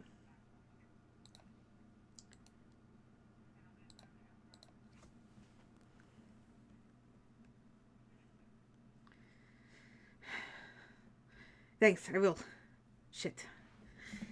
As she looks at Van Richten and Strahd and everyone else in the center of the tomb fighting. Anything else? Your turn.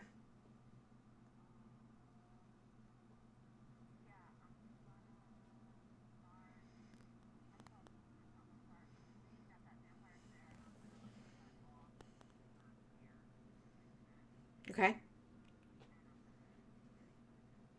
Okay. Almost as like a tag team unit, you help Esmeralda and you see you both nod and she heads in the opposite direction over here. At the same time as one blast of dirt energy shoots up from one of the alcoves, another one shoots up on the other side. The vampire spawn that shoots... Yeah, Colin?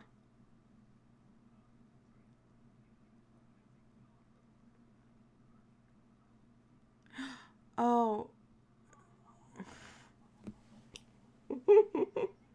Yeah, I was to say, is Isaac okay?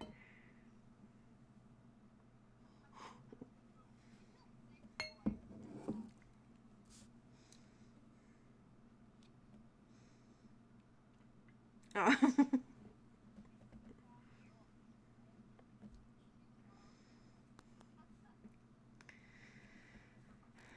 um, the same time as you rush to kind of blockade the new vampire spawn that's burst out of the ground, you can hear Esmeralda goes into the other alcove, hearing a similar result on the other side.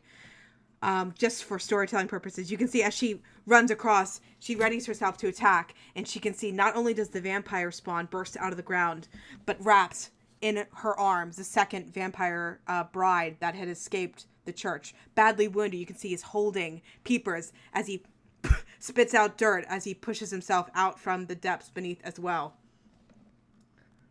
You can see Esmeralda... Shit! You'll see her grab her blade and try to strike at the vampire spawn that's holding Peepers hostage. One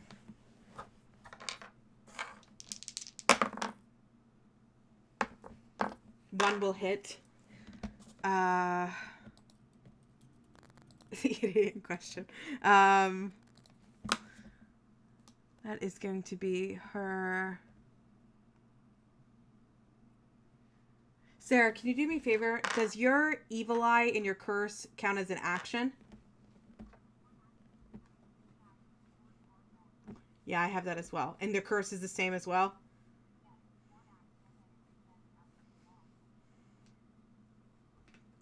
Hmm. You know what, then, with that in mind, she would not attack. She would use her evil eye to cast Hold Person on the vampire spawn. Drop him, you fucker! And she's going to do a saving throw. Target succeeds on a saving throw. What's the saving throw? Charisma, I'm guessing? Sorry, I'm having you, like, help me out a ton, Sarah. Evil eye, yep.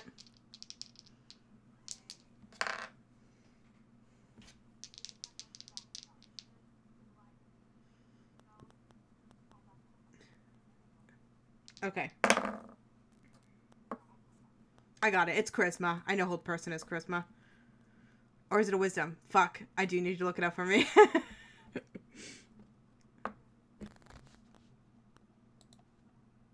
Okay. Where are the freaking vampires? Nice. You'll see Esmeralda, unsure of whether to ready her blade or to focus on the vampire. You see, she glares at her. The distinct Vistani glare, looking at the Vistani spawn as it holds peepers in place. You can see it strikes true, and the vampire is frozen in its place. Still holding on to peepers, but definitely stuck. Cannot make a turn or anything like that. I can add in the vampire spawn that are still there just for you guys. This one goes away. Let me get this one in there. There. And there. They've rolled a 12. Now that they're in here. Add a turn. Both of them work together as how I rolled it. And it's going to go right there. Okay. So, that was Esmeralda's turn. Next up, we've got Brana. I don't think she has anything to heal herself. So, Brana is going to try to get herself up from prone as best as possible at this point. So she's no longer prone. Which is good. Okay. We've got Rapture up next. Rapture, what would you like to do?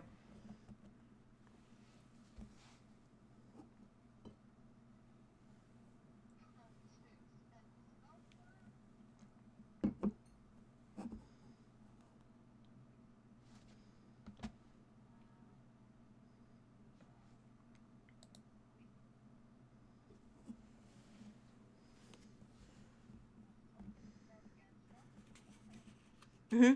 He's taking damage, yeah.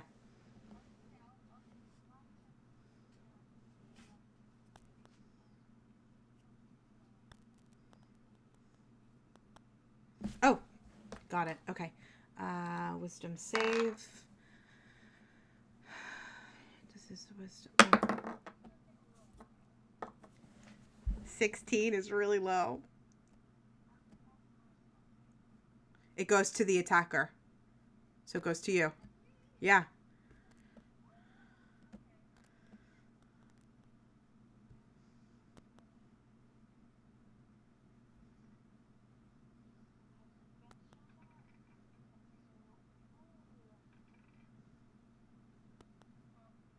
Okay.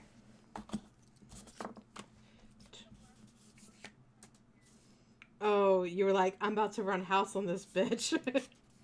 Yeah. Very nice. Anything else for your turn, Rapture? You can see, even though he's starting to look rough, Strahd cannot accept defeat. He's confident, cocky at this point, ignorant of the fact that you are starting to tip the battle in your favor. I am immortal. I am this land. You can't defeat me. Before the spawn can go, Strahd is going to take his first legendary action of this round. and strike at Rictavio.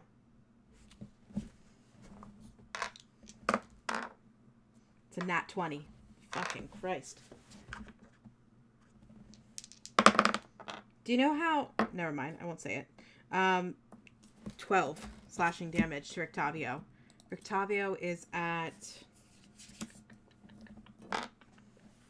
He's not doing great. I know he healed himself up a bit, but he's not doing great. Actually, that's going to knock him unconscious. Shit, I didn't realize he was even that low. Oh, what? I'm going to put a little red dot on him. As Rictavio gets striked unconscious. Too focused on the others in the battlefield. Rictavio didn't focus on himself, didn't give himself extra healing. So now we have what remains 2 vampire spawn. Yetta, in the corner you can see shooting out of the alcove to face Hugo. A once beautiful living young woman, Gertrude, now vampire spawn. She tries to jump. I'm sorry. She jumps out at Hugo, ravenous for his blood. Kelly, I need you to make a grappling check. Athletics or acrobatics? Ooh, wow. I know she's probably not going to beat you, but she still rolled really good considering. Whatever you prefer. Whatever's going to be better for you. That will succeed. So for one of her multi-attacks, she will try to grab you. For the second, when she sees that you struck her off, she'll claw you, angry that she wasn't able to bite at you and get more blood. That is going to be... I don't know if that's going to hit. 17. Does the 17 hit? Okay. She will be able to... It's okay. She will be able to claw you. Which will deal... Where are my d4s? Come on. There it is. No, there it is.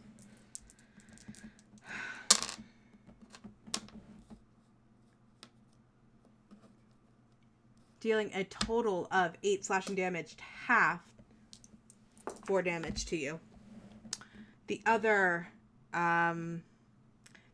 vampire spawn that is held in place by hold person, the evil eye that Esmeralda cast on it. At the end of her turn, is she able to make another wisdom save, Sarah? I'm quizzing you. I'm sorry. Thank you. So at the end of the turn, I'm sorry? No, with disadvantage then. It would have been with advantage if she was. No. Okay, yeah. No, it's just a straight roll then. Ooh. I think it's going to succeed. Esmeralda. She rolled a nat 17. She's able to break the hold person, I'll say, but I'll say as she's breaking it, Peepers is no longer grappled by the vampire. He's behind her, kind of coughing up a little bit of the dirt that he had while they had put him underground with this vampire for some reason. But she is broken from the hold person, but she's no longer has his Peepers in her grasp. That is the end of the vampire spawn's turn. Strahd's going to use his secondary legendary action for this round. Still confident. Confident that he can beat you. With one of his goals within his reach. He can't find Irina, but there is Rictavio on the ground, unconscious. The man who sought to defeat him, sought to destroy him. In his own castle.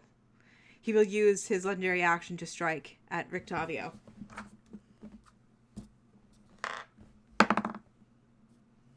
It will hit. So it has 2 automatic death saving throws. It will only take 1 more to kill Rictavio. Next up, we've got Yetta. What would you like to do?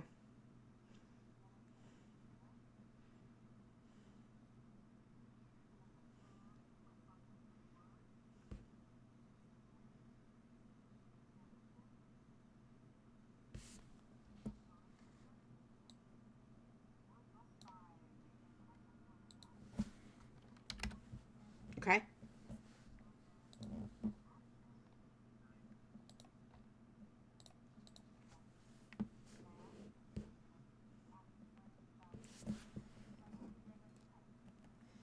You see a gasp of air as, even though he is prone, you see him breathe life again on the brink of death.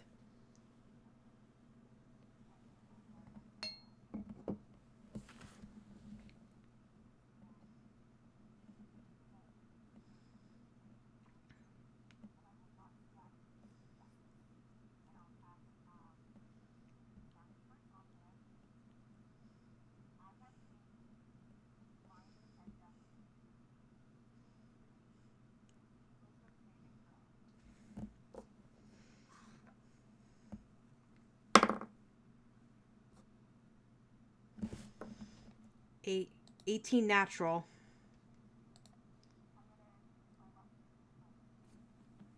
Okay, it would have been a 20 with his wisdom modifier. That's a nat 20.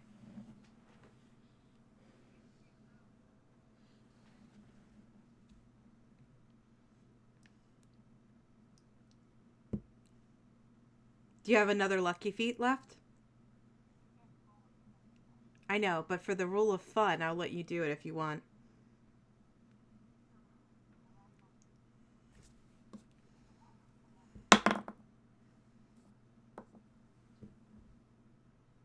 $17.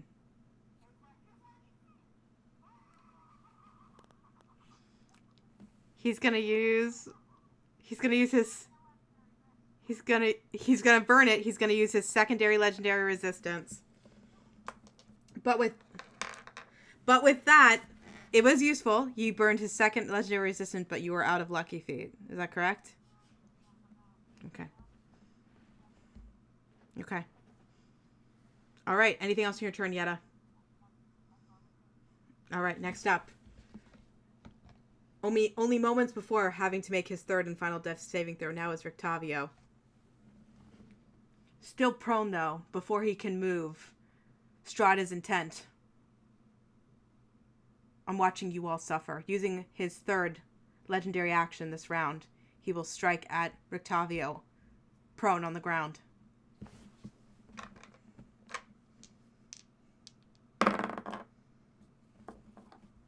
It will hit.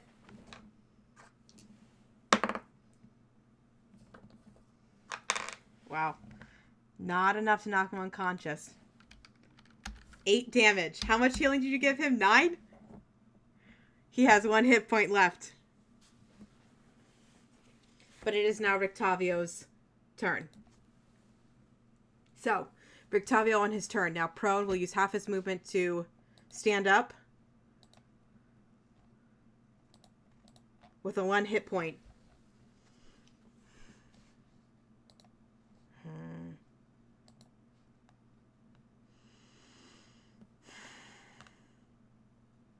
He'll look at you all fighting for him.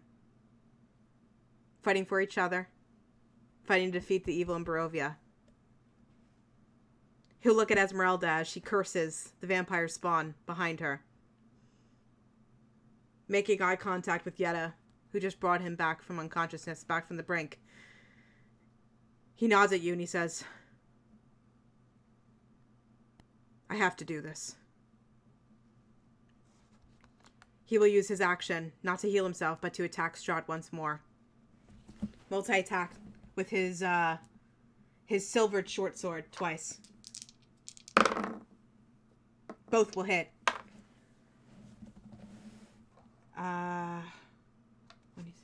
26.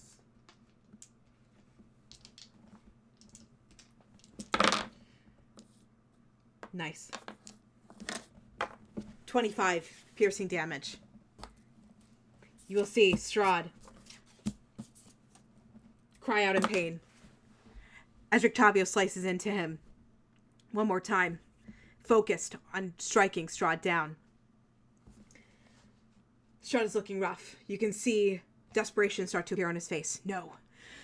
No, no, no! Rage now fills Strahd. The most composed vampire you've ever seen now suddenly seems at a different stage of anger and aggression. After Rictavio, we've got Revlin.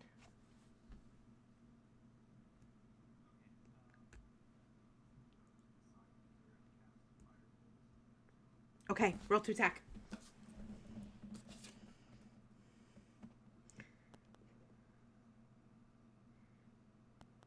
That'll hit. Roll your damage.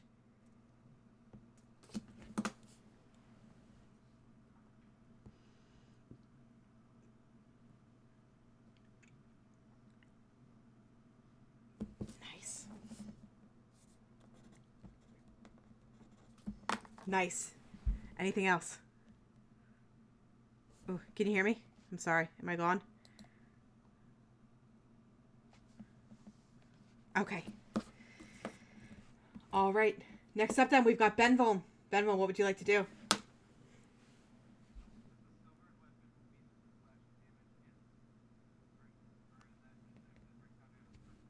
Victavio has a feature called Undead Slayer because he is like a monster hunter of sorts. He's mastered in fighting vampires. That's what deals some extra damage. It's not if it's yeah, specifically the magical weapon what was giving you that yeah. Yeah.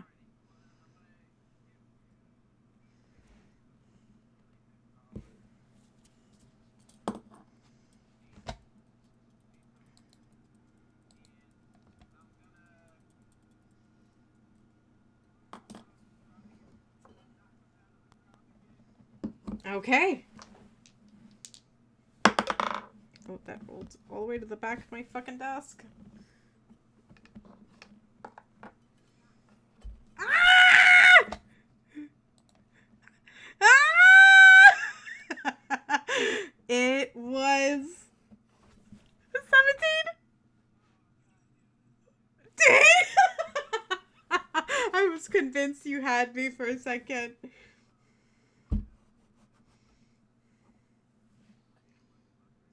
Mm-hmm. You can see. You can? How?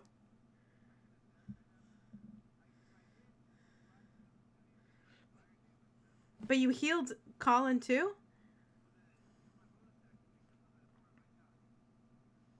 Got it. So how did you... Wait, so you used your bonus action to heal. How did you shield bash? I thought that was your bonus action.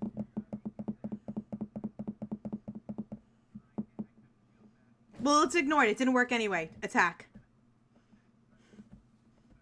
It's alright.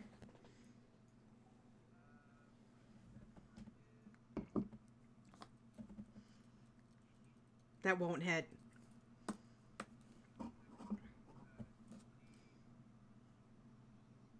That'll hit. Roll your damage.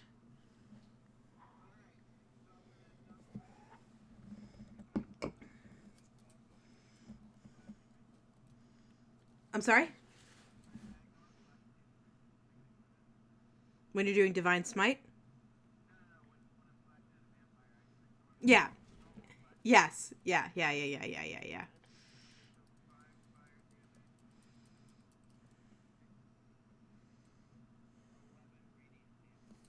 Nice. Oh, and he was just about to recover because no one had hit him with any radiant damage yet this round. Damn you. Dunk on him. About to regain some health points. Fuck you. Nice. All right. Anything else in your turn, Vedvolm?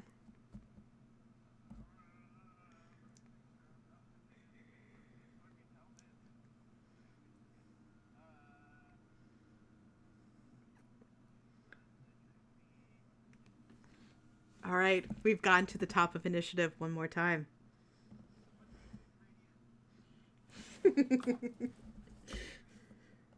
Okay. Nice. All right. We No, could you imagine? Oh, all right. So we are at Strahd with the top of initiative. Ah, man, oh man. I don't got much left. Like I said, desperation appears on Strahd's face. He is a tactician, though he's filled with rage. He sees where it's going.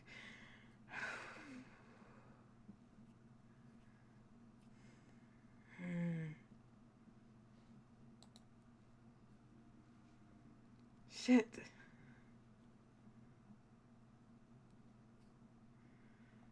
Man, oh man, oh man, oh man, oh man, oh man, oh man.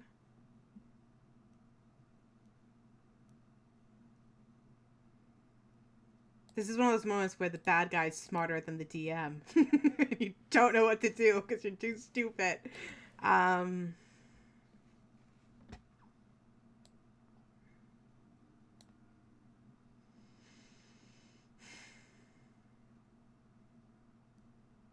Unsure of who's hurting him the most, whether it's the radiant energy from the gods that bless Benvolm, the skill of Rictavio, who's fought and hunted him down for decades, the flaming energy of the blood hunter to his right, the barbarian, the bard, the warlock, the wizard. Unsure of who to focus on. He will focus on somebody who's been fighting him probably the longest. Looking back at Rictavio, angry at the aid he's provided you, the secrets he's given you, the access he's given you to his own castle, to his own demise. He will use his action, drawing his blade. Sick of the fighting, he will try to swipe at Rictavio twice. At close to his end, Strahd, no longer relying on the magical abilities the dark powers have given him, he relies on the tactical military experience he's had in his past. The first will miss, the second will hit. Knowing that he only has 1 point of damage, I know that will knock Rictavio unconscious. You want him to roll it? Okay.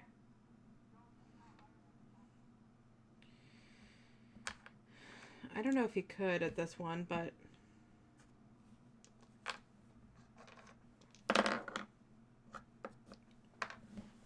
$17 slashing damage.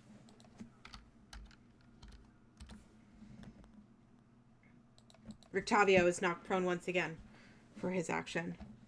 Can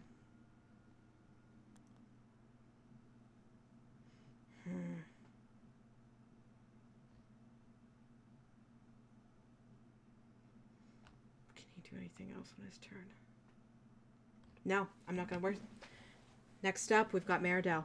After Meridell, we have a layer action. Meridell, what would you like to do?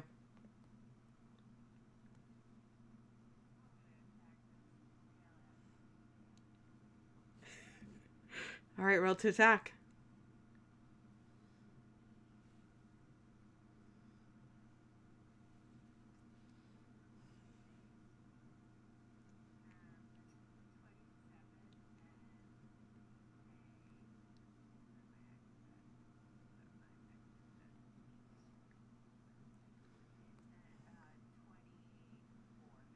Both will hit. Roll your damage.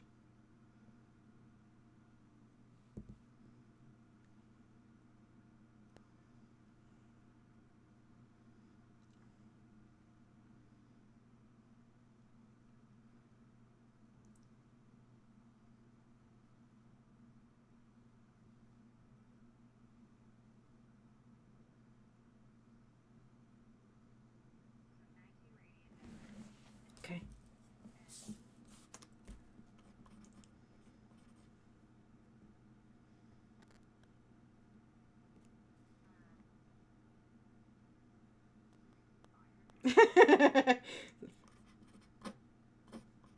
Nice. Yeah, the radiant damage is really good, though. Anything else in your turn?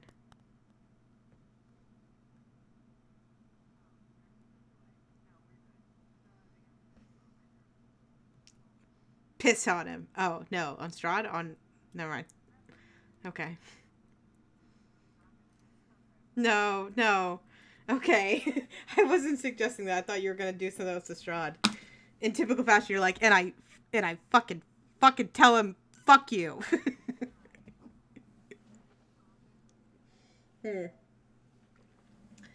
All right. After Meridell, we have a layer action.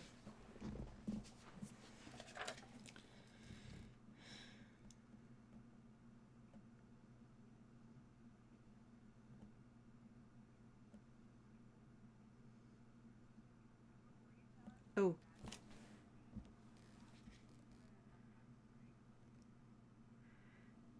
Is that it? Oh, okay. Sure. Okay. Okay, bath bathroom break, I guess.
Just waiting on Wes.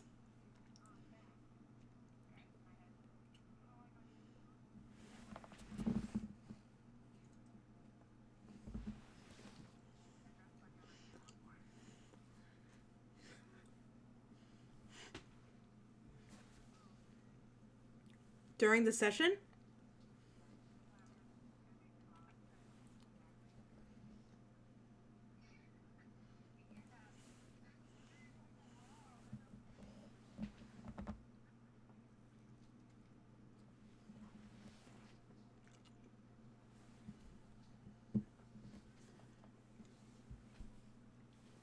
Alright, everyone's back, right? Everyone's back, right? Okay.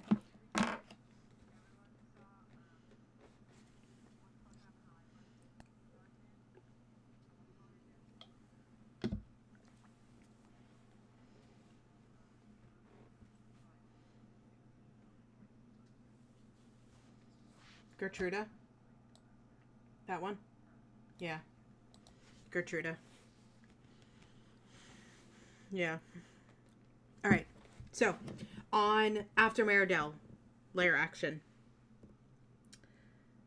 you will see Strahd looking at everyone approaching.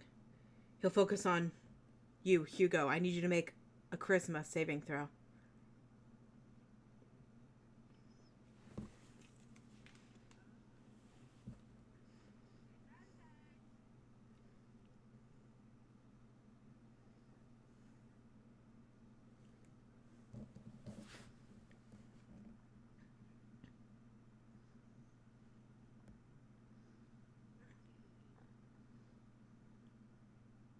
Okay.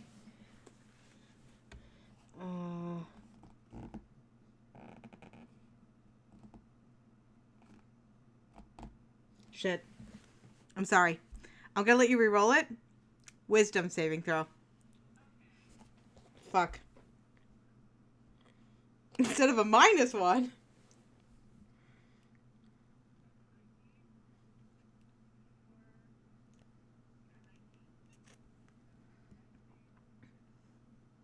Here you go. You can see Strahd's eyes focus on you. And for a second, it's not your body you can feel pulling against you, but it feels like your shadow itself is trying to rip from your body. And you shake off the urge for a second, and you can see it pull back to your side. Layer action is unsuccessful. It failed. It is now your turn. Hugo, what would you like to do?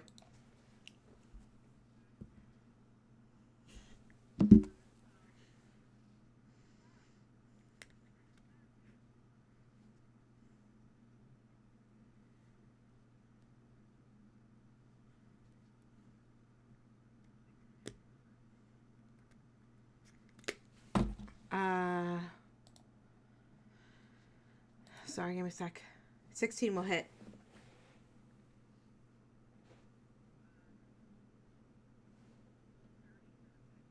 That'll hit.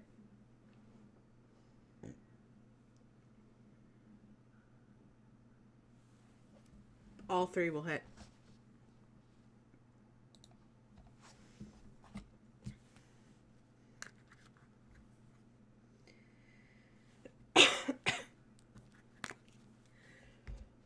$33.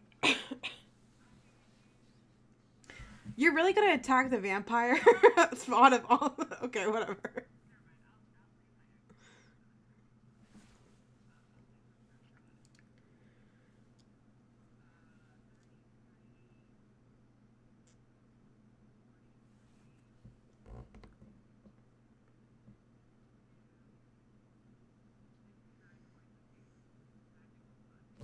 How do you want to do this, Hugo?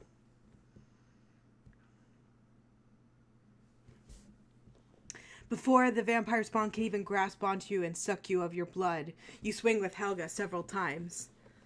A blur. As Gertruda, the once young woman of Barovia, falls dead to the ground.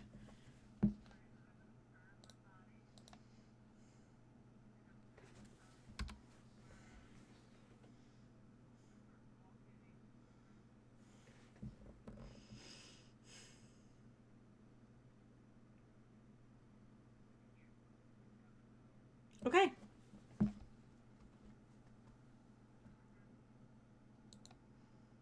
Alright, Esmeralda with her turn is going to attack the other vampire spawn.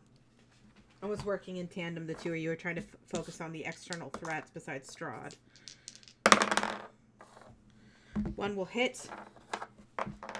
What just happened in D&D Beyond? Oh.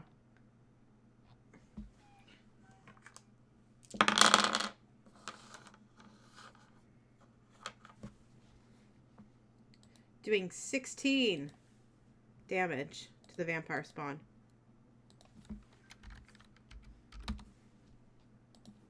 You can see the vampire spawn from the previous wedding ceremony and the fight that ensued afterwards is looking pretty rough, on the brink of death. Next up, after Esmeralda, you will see Strahd will have a legendary action.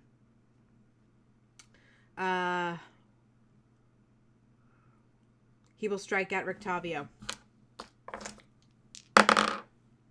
It will hit.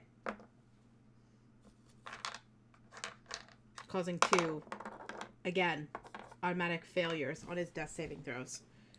On the brink of death, Rictavio stands in balance. Now it is Brana's turn. Brana is standing up. She is going to use her action to disengage. In the middle of this battle, still recuperating from the ordeal, unsure of who is enemy, who is friend, who is foe. Disengage on her action or a bonus action, and we'll move to this corner. Now it is Rapture's turn. Rapture, what would you like to do?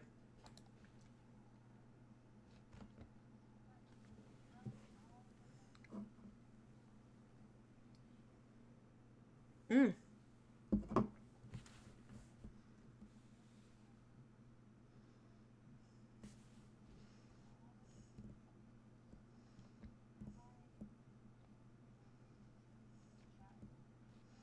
Mm-hmm. Elemental Bane? Yes. Constitution must save on a Constitution saving. Target must save on a Constitution saving throw. Okay.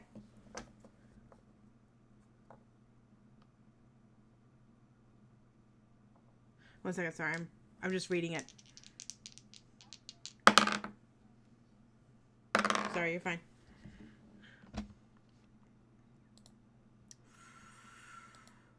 Nope, not that one. Wrong tab page. Wrong tab. There we go. What is it? Constitution? 13. He will use his third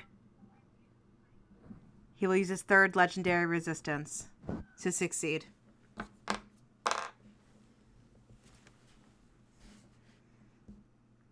Anything else in your turn, Rapture?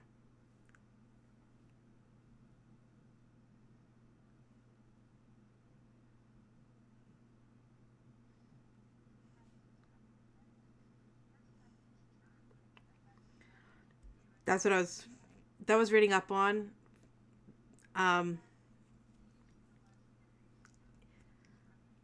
Yeah. I'm going to say, because it's a legendary, I'm going to say it's useless. That's exactly when I was like, give me a second. You're like, I'm in suspense. I was like, if this fails and he uses legendary action, I'm going to rule it that way. But yeah, I'm not sure. I'd have to check later. The last one is right here. Standing in front of Peepers, blocking him off from Esmeralda.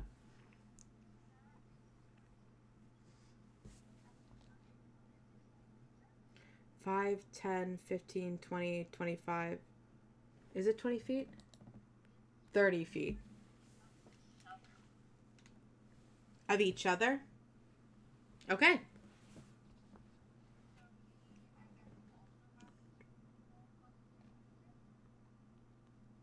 The vampire spawn does?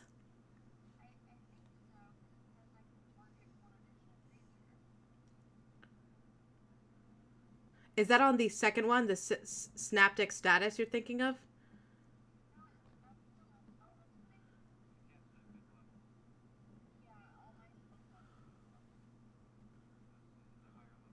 Okay. Okay. Got it. I think it's going to succeed because there's a nat 19. Okay. But anything else? Any bonus action or movement?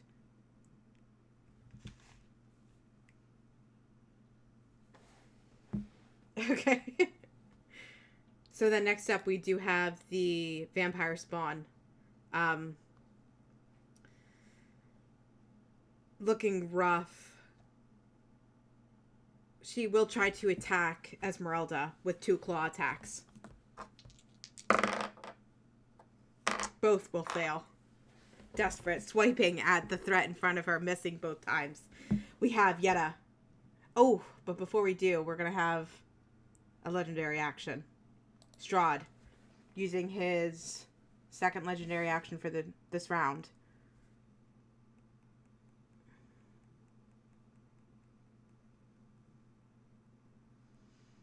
He's been focused several times throughout the battle on Rictavio. He will try to attack Rictavio again for his second legendary action. It will miss. Oh my god. Yetta, it is your turn now. What would you like to do?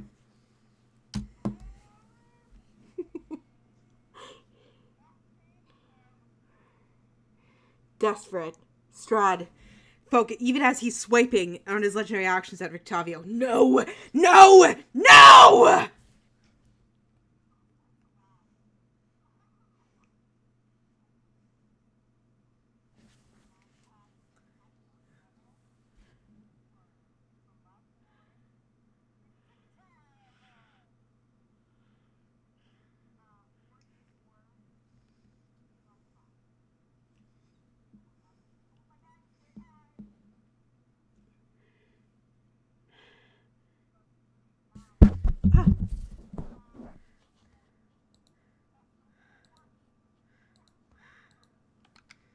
sword.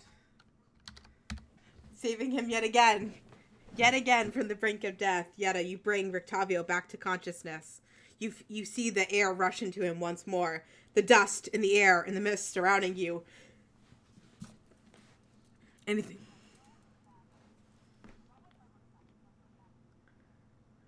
Okay.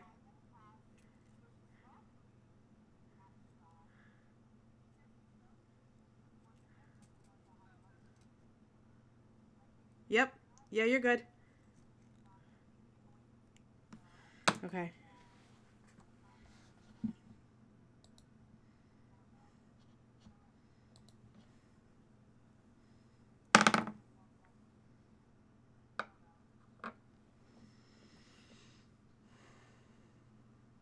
Focused on Rictavio.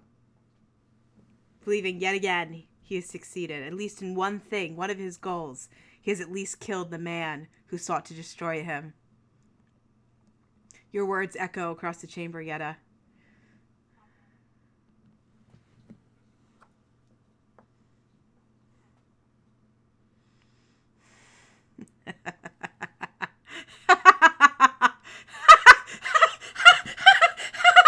Uncontrollable laughter erupts from Strahd as he falls to the ground. Vicious mockery succeeds. I know it's not Tasha's vicious laughter. I know that. It does damage. Manic at this point. Desperate. Anything else it does besides vicious mockery? Disadvantage or anything like that? Yeah. Okay. Anything else in your turn, Yetta? Oof. Okay, then. Rictavio, now unconscious, used half his movement to go up from prone. Seeing Revlin readying himself in the corner.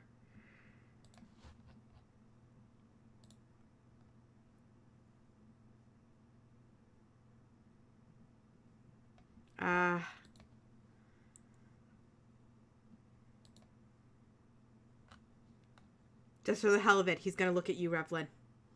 He's going to nod. He's going to use a 3rd level spell to cast Freedom of Movement on you. I know, I think in theory he could walk up to you, but like, fuck, it's rule of thumb. You've got this. Casting Freedom of Movement on you, it will give you unaffected by difficult terrain. Cannot be reduced your speed. Can't be paralyzed or restrained.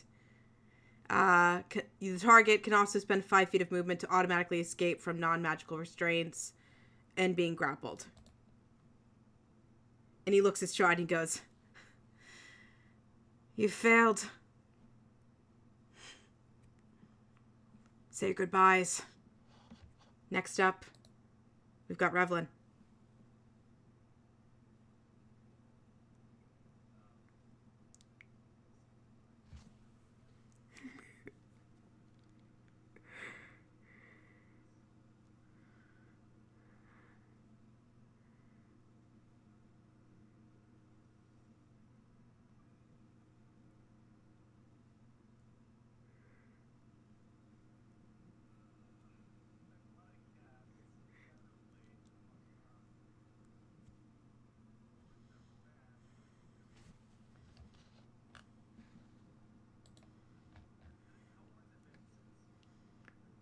I'd say you're just under an hour at this point.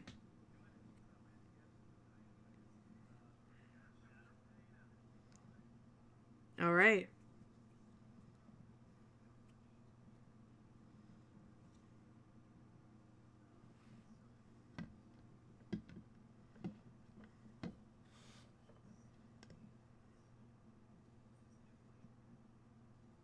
Sure.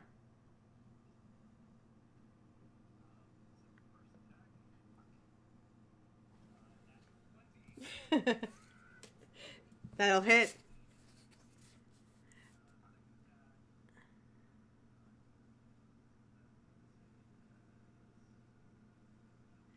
It won't hit.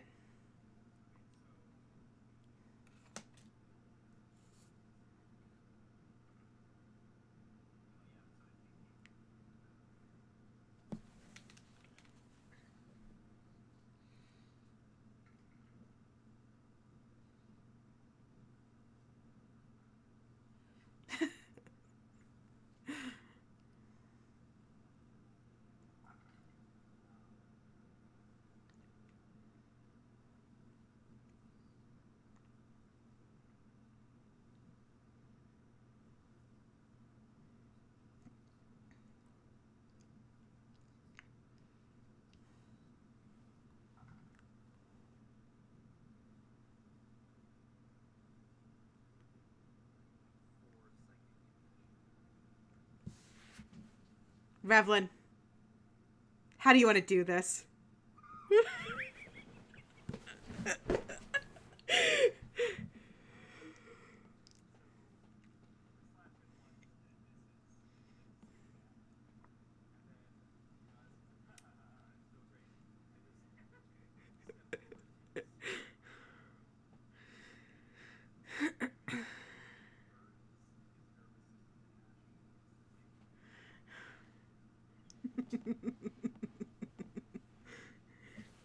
Revlin, as you strike your shadow blade, even though he's resistant to the dark energy that you pulse through you, you can see it strikes him in his throat and he grabs at it, shocked at its impact.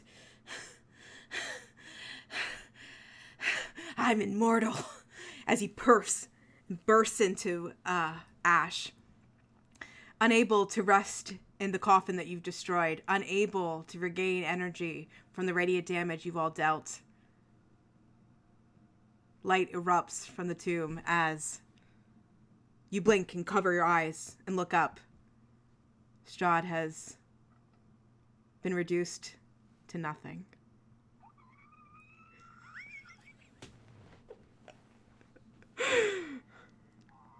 You can see, before you can even ready yourself to turn to the other enemies in the room, the other vampire spawn, shocked, looks at herself and gasps and bursts into ashes as well.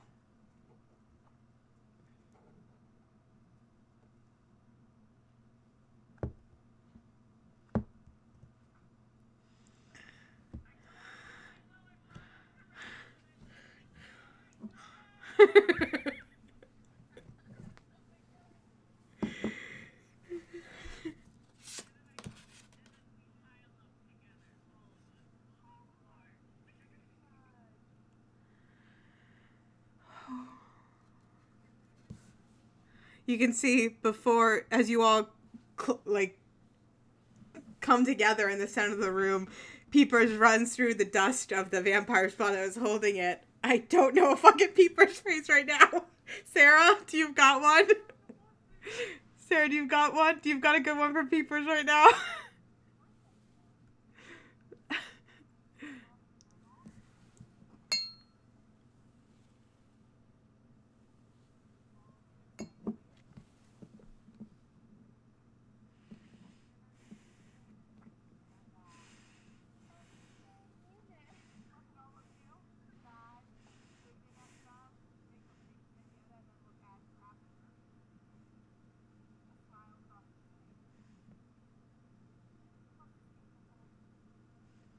Ah.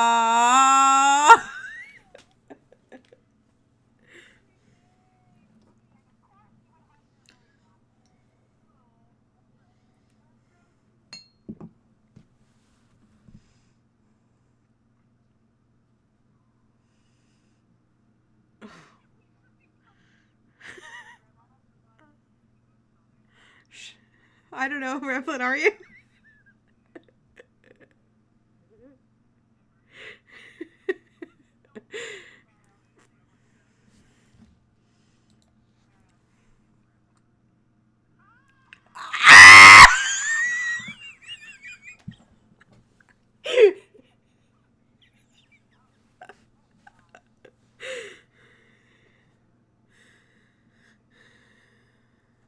Yeah.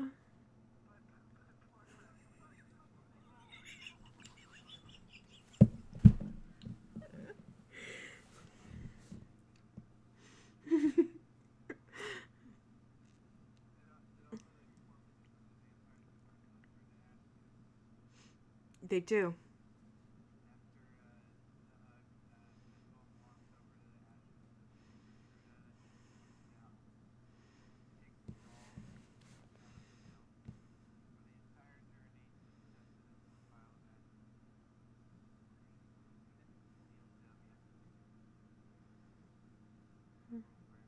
Hmm.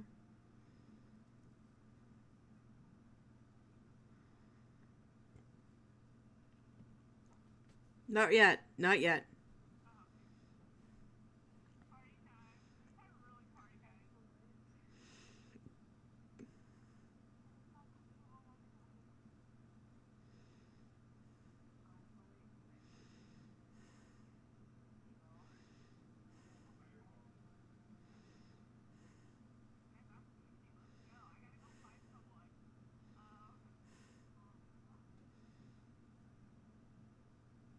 You have, you have to find someone.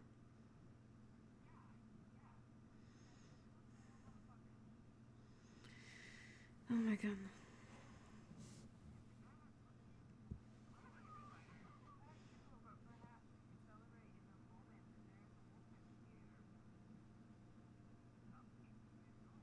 You're pushing it a little.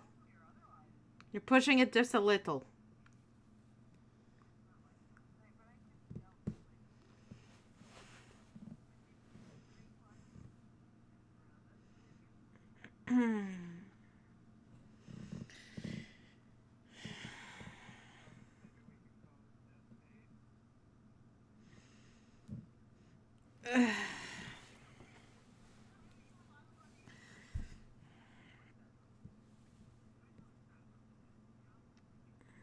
No, I didn't.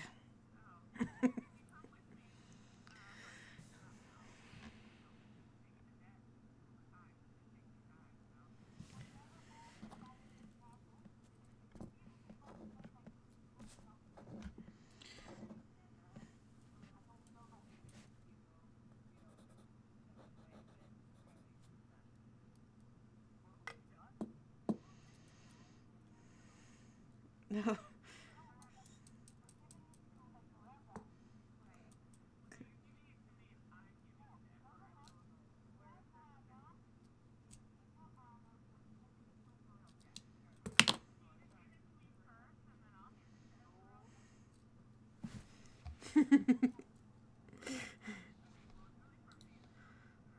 Got it. It is noted.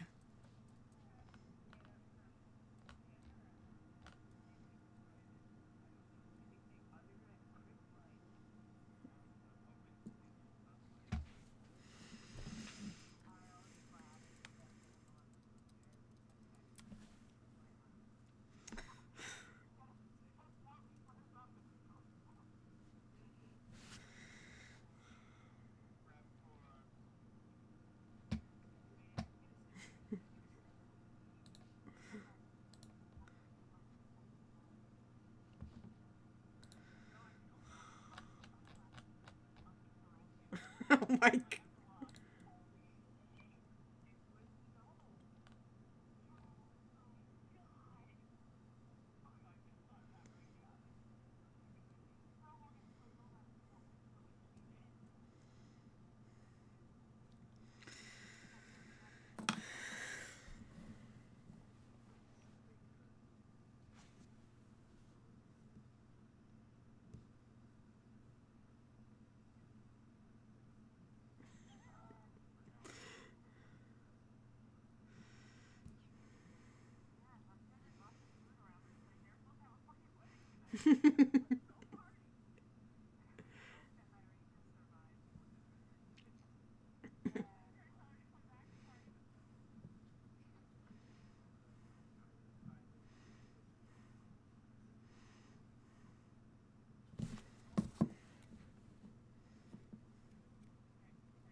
Okay.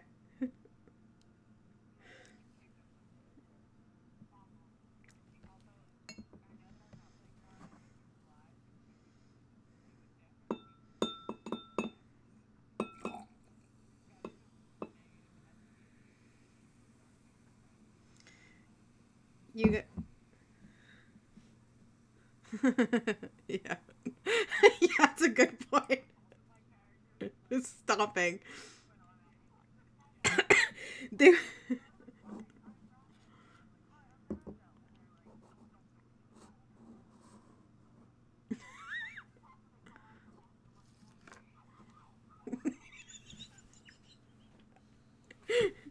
Okay. All right. Revengers, I can tell you what's like in a basic summary what happens to Barovia, and then we can talk about what you want to do in Barovia before you guys set off in whatever direction that leads you all. Because it is 11 o'clock, but I feel like I could talk about this campaign now for hours.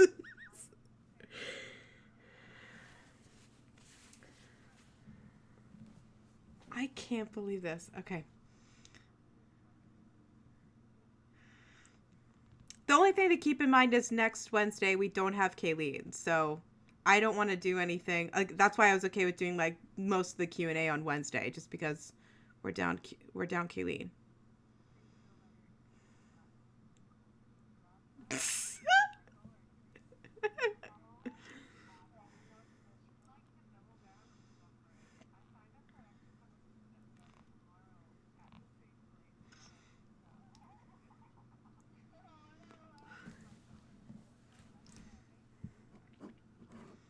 So excited.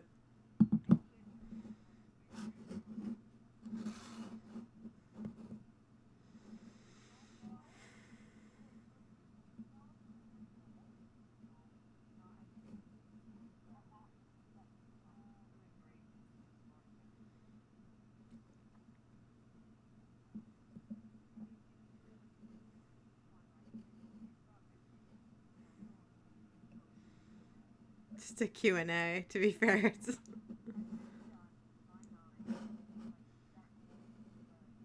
Oh, okay, cool.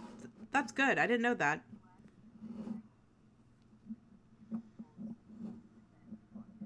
Okay. Yeah. Yeah.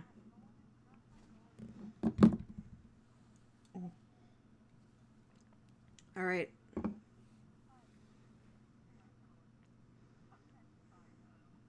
Improv.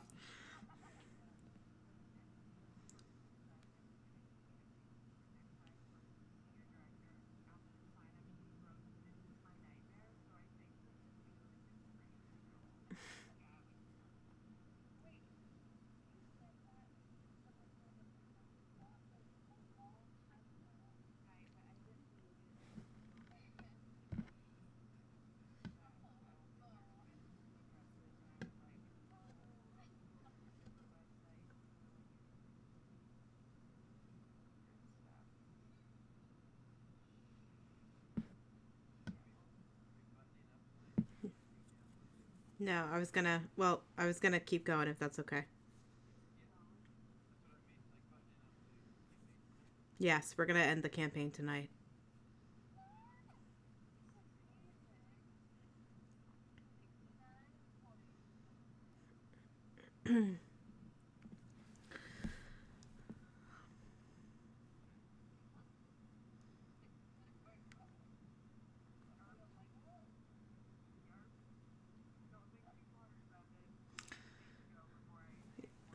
Will do. Okay, Revengers. As you leave the tomb of Strahd, the crypts of Castle Ravenloft beneath, you return up the spiral staircase you descended down, up to the familiar ground level where the ceremony was held. You push through the broken double doors of the chapel, and you can see straight through the grand hall of Castle Ravenloft out to the world, to Barovia beyond. Strahd's death seems to have granted Barovia a reprieve. The fog that surrounds the land thins, seems to no longer harm those who pass through it. The dark clouds and storms that had loomed over the valley for centuries gives way to sunshine as the dawn rises, even shocking the Barovians out of their despair. The Barovians take the sunlight as a sign that the evil in their land has been purged. Though escape is now possible, most Barovians realize that they have nowhere to go and no reason now to leave. A few depart, fearing the return of the darkness or longing to see their ancestral homelands. Those who have souls leave the valley willingly, while those without fade into nothingness as they take their first steps beyond the edge of Strahd's former domain. All of the adventurers lost to this darkened land disappear into nothingness as they leave, finally getting their final wish to return home, to return to safety. The bats, wolves, dire wolves, and creatures beyond that of Barovia lose their supernatural link to Strahd beyond his destruction and become ordinary beasts, destined to be hunted down or driven to the farthest reaches of the Slavic woods. Even after Strahd's death, Castle Ravenloft remains a haunted place, shunned by all Barovians. Its dark immensity and threatening countenance are enough to deter locals from plundering or reoccupying it. After a few days of constant celebration, 24-hour celebration, Irina, returning from the tower that you'd sent her to, takes ownership as the new leader of Barovia, and thus the new ruler of this country, if you allow it, working with the Valakovics of Valaki, the Kresks, and the Kreskovics of Kresk, and the other burgomasters of this land. She forms a stronger union that has not seen strength in centuries. She welcomes you all to stay. All of you with valued positions in hierarchy and royalty, living a life of luxury, if you please. You're all welcome to choose that if you'd like. Welcome to stay in any of the cities you ventured to in Barovia. But the roads out to the old Slavic road reach outward. The great gates that closed you into this realm remain open. In addition to the Barovians, most of the Vistani seem to be making a cooperative decision to explore other realms and other places, to leave Barovia, and leave it to the Barovians, including good and bad tribes that you've encountered in your time. They seem to be exploring other stories and adventures.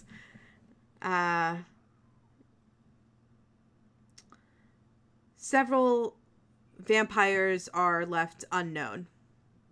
Their whereabouts, whether they turned to dust, disappeared into the mist like the rest of the dust of Strahd and his other spawn, or somehow escaped out. One of which being Escher.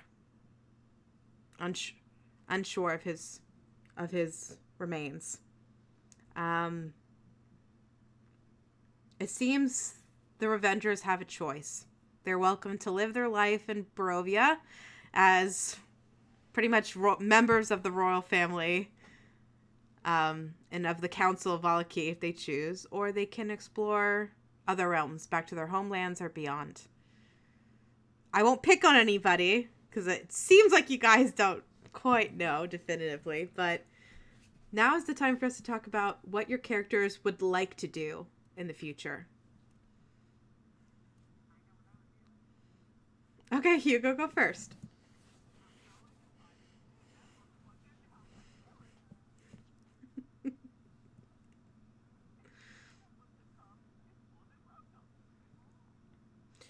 Well, you still owe me some small debt. I mean, the life debt cut a lot of it off, I will admit, but a debt is still owed to me, Hugo. I would strictly claim it as an expertise to monster hunting, and my forte is, of course, but if you need my help, I will come.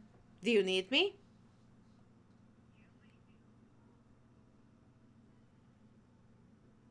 Alright, I will go with you. Okay.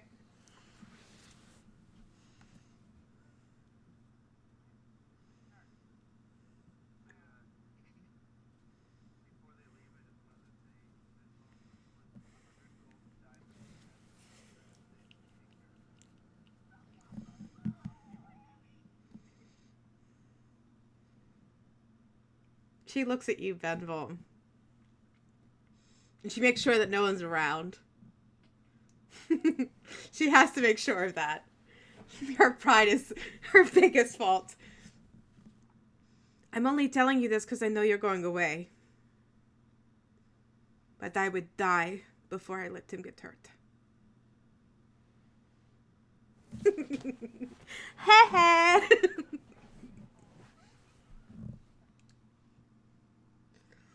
But I will warn you, Benvolm, before I go. All Vistani, no matter their tribe, or their history, or their mistakes, take care of one another, and I know you're leaving, but if you fuck with her, I'm obligated to kill you. And I know that is confusing considering the circumstances, but I just thought obligations were in order.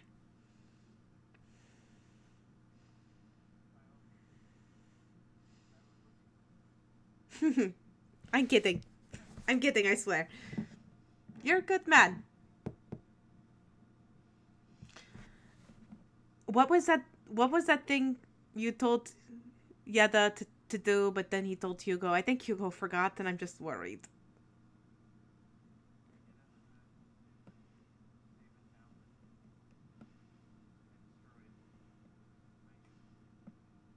Hmm. Hmm. We'll take care of it. Don't worry.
Rapture. I want to hear from you if you're okay with it.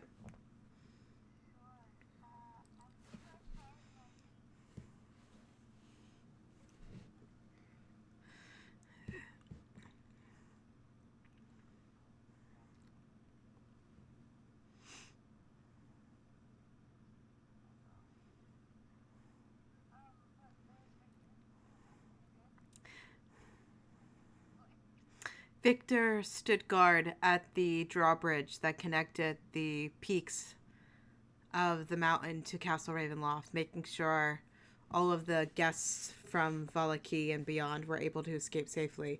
And unwilling to leave before he could see your face and make sure you were safe, he stood by the gate's entrance waiting for you to return from the depths of the castle below.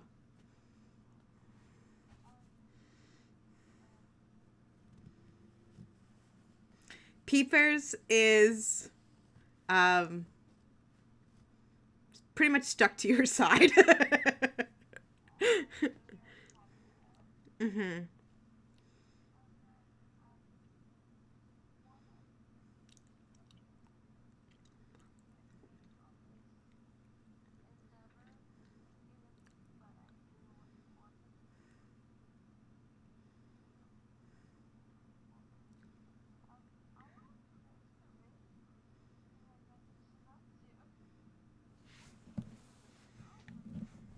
What do you say to her?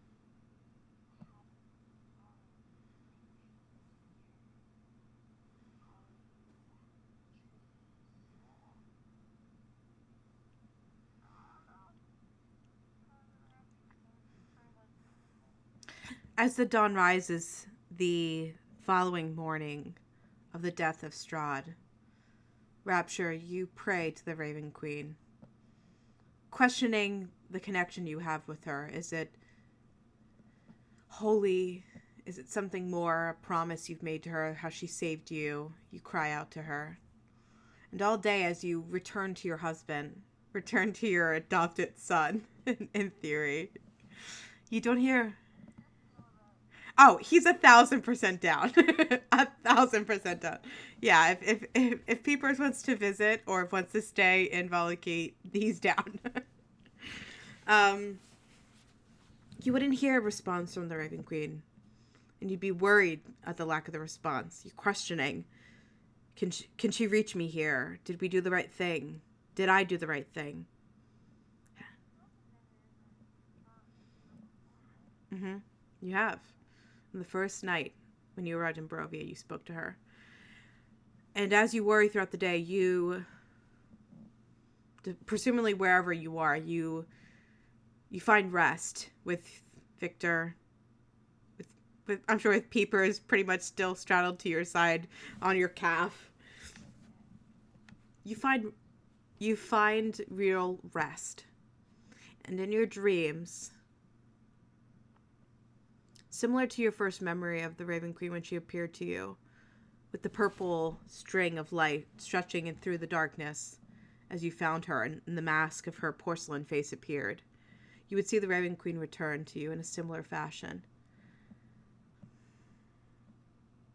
Rapture. You've restored balance. Connected the thread between life and death. Making sure the transition is as it should be. You've done as I've asked. Well done. Find rest in this break, but know that I will always need to call for you again. And when I do, you will need to be ready.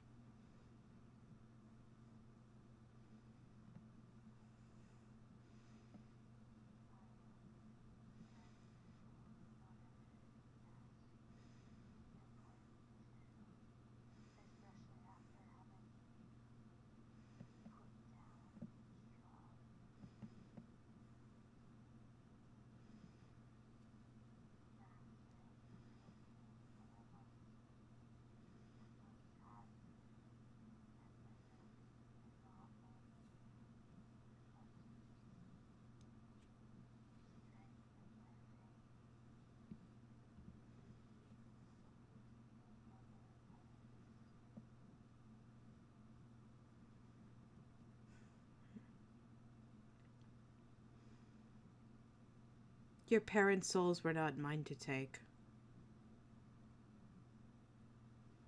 Your brother came naturally, willingly, as life should.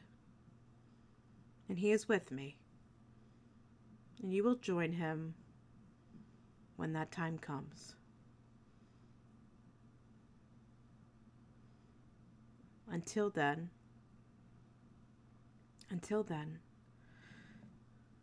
I must ask for your guardian back for the time being. While you're safe, he will need to serve another purpose.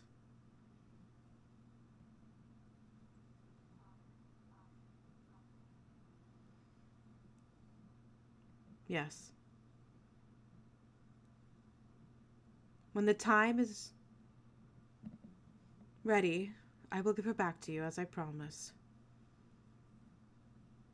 But while my focus is elsewhere now, I'll let you rest.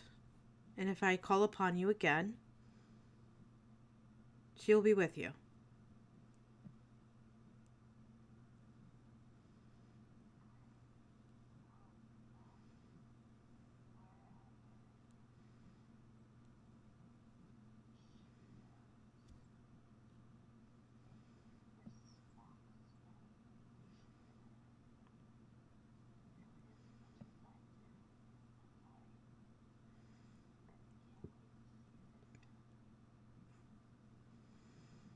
If you miss her, you can come with me when you're ready. There's always need of you. But I think you've earned a break.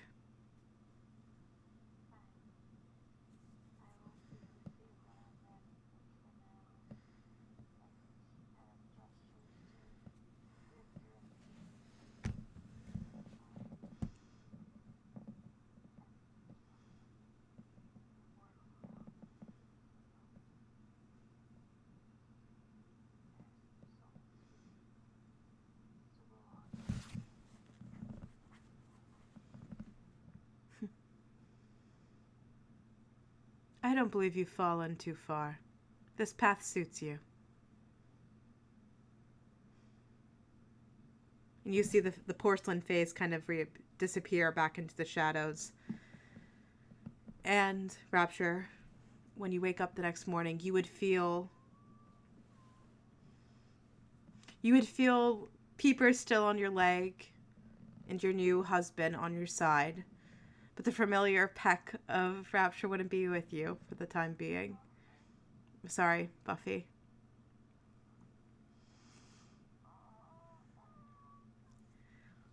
In addition, while you're resting and living this new life with Victor, you'd also feel your connection to the Raven Queen slightly weakened. The same warlock powers you had exhibited while fighting Strahd, you would see it weakened slightly. Not that you completely lost connection with her, but she seems to have siphoned it off to other places in the world. Your pact with her limited to only so much power when she needs you. But in your downtime, as the new burgomistress of Valaki, your husband Victor would be eager to start to teach you the arcane studies of wizardry, if you're willing. Good.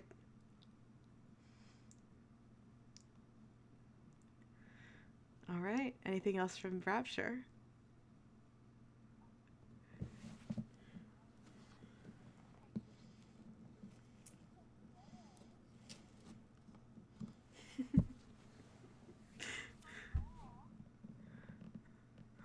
I'm sorry, one more time.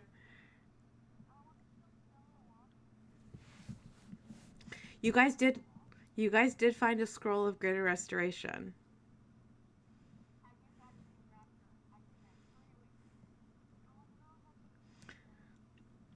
I would say Rictavia would linger with you to help you with the spell scroll. For just because it's your goal, roll a d20, add your charisma modifier to it.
me a sec.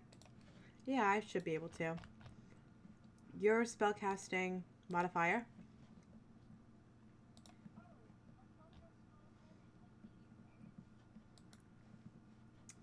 That's your saving throw. Add. It's +4.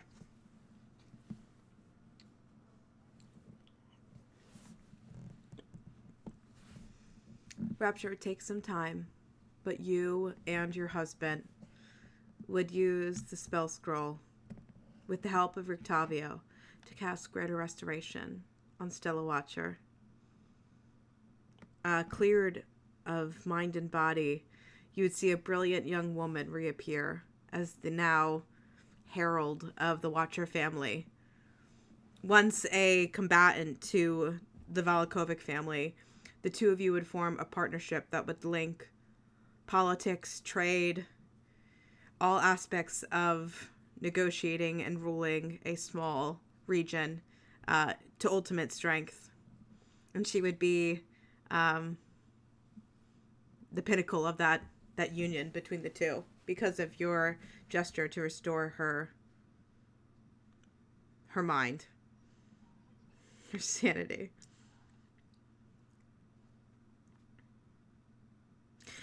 She would also want to use what you've all told her and the people she's interviewed over the next several months and years to write an accurate history of Barovia, the last 50 years at least, telling of the misdeeds of the Watcher family from her mother and slightly to her brothers as well, and all the effects that you and your husband have done to the city of Vallaki and beyond after the death of Strahd.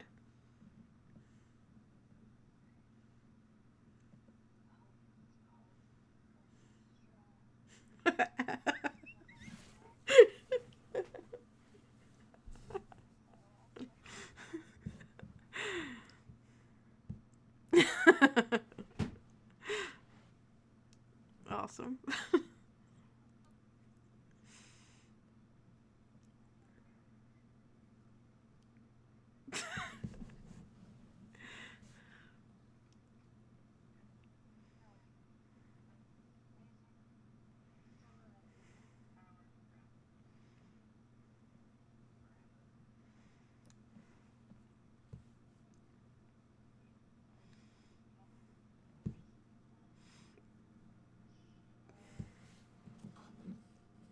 Of several children?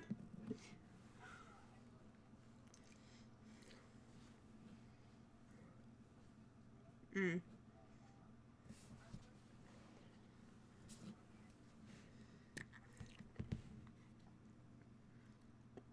Interesting. Okay.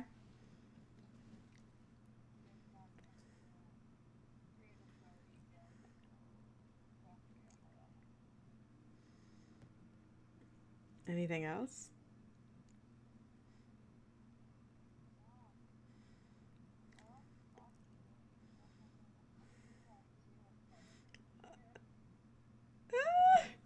Okay.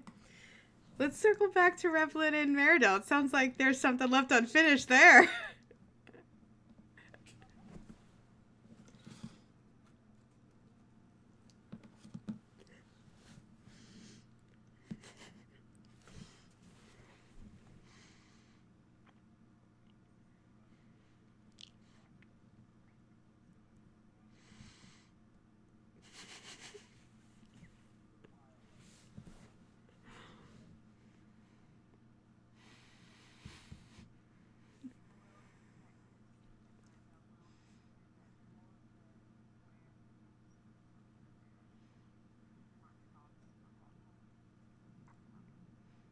Absolutely.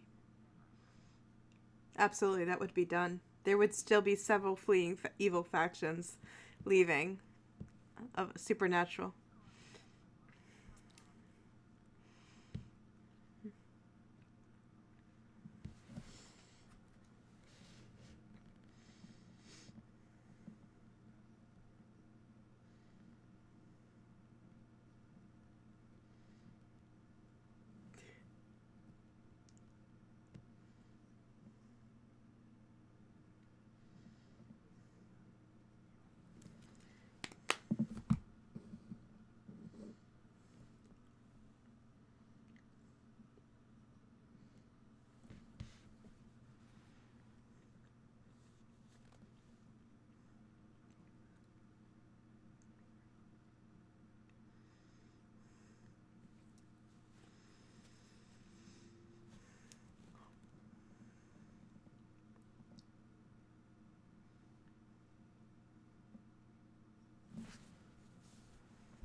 Would they accept her, Revlin?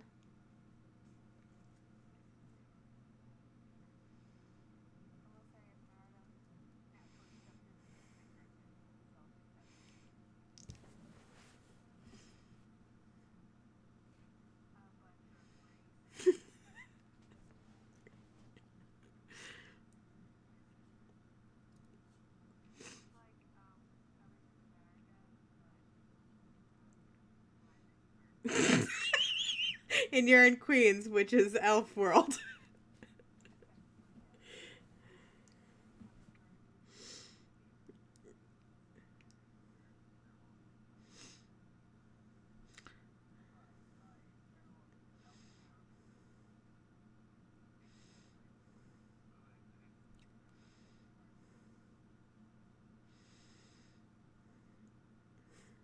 All right. Anything else?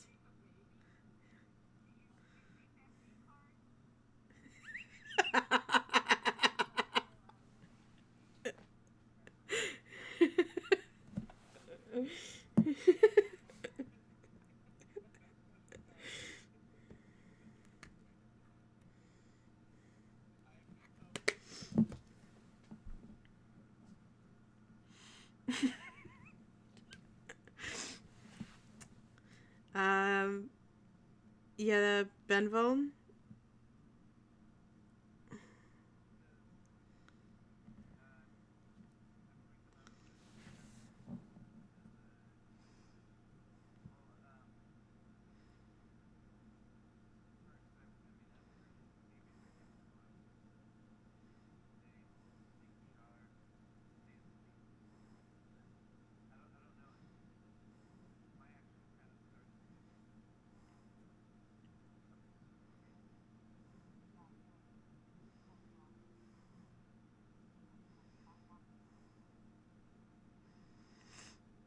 When the dawn rises the following day, you get a full day with the Revengers where you all talk of your plans, your goals, where you're going to head off to, what you want to do, and the promise that you'll all hopefully reunite on this earth in Barovia together to celebrate the victory you had a year from now. The next morning, as the sun starts to break fully over the rise of Barovia for the first time, Benvom, you would awake naturally, even more naturally, like earlier than you were used to. You know someone's calling out to you. As the sun rises, you would leave Yetta aside, I'm sure that she's with you, and you would see through the bright light of the sun, in the center of it, you could see what seems to be a distant figure sitting there waiting for you.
In the outline of the sun, you can see it is a longer form. The flowing fabrics of her dress seem to drift off to the sunlight. It appears to be Saloon.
Don't fuck him up.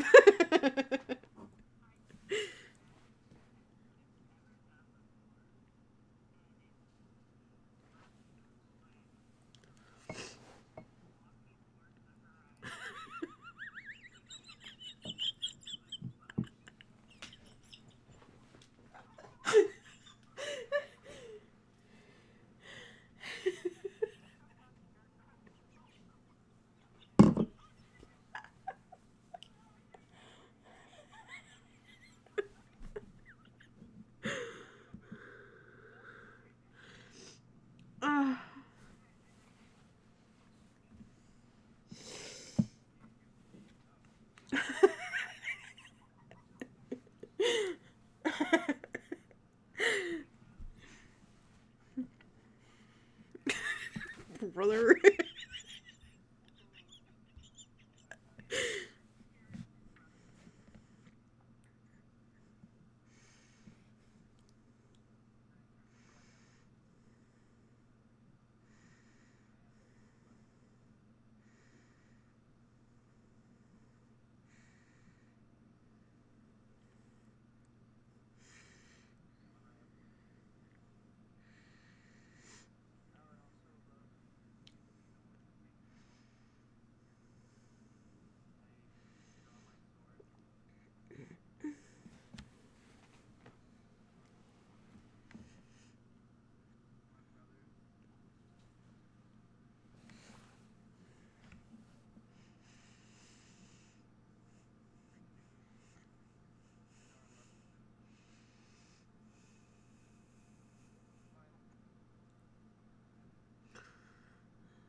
Benvo, you look at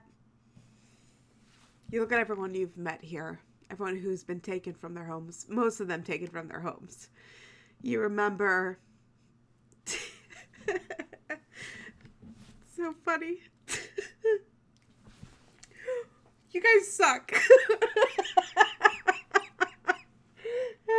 So funny.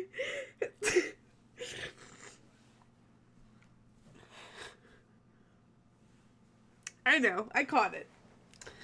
Thanks, though. All right. Despite all the fights, all the arguments, you look at your new family.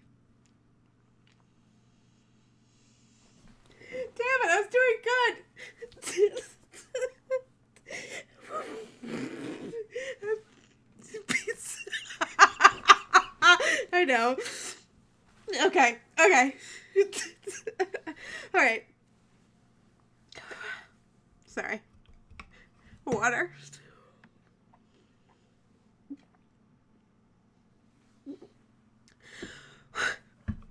Okay. Cool.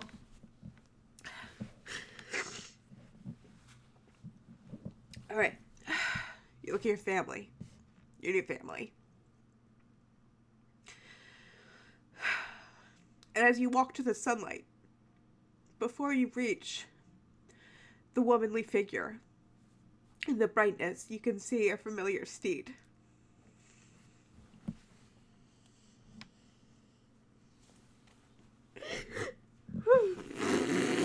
It's so stupid.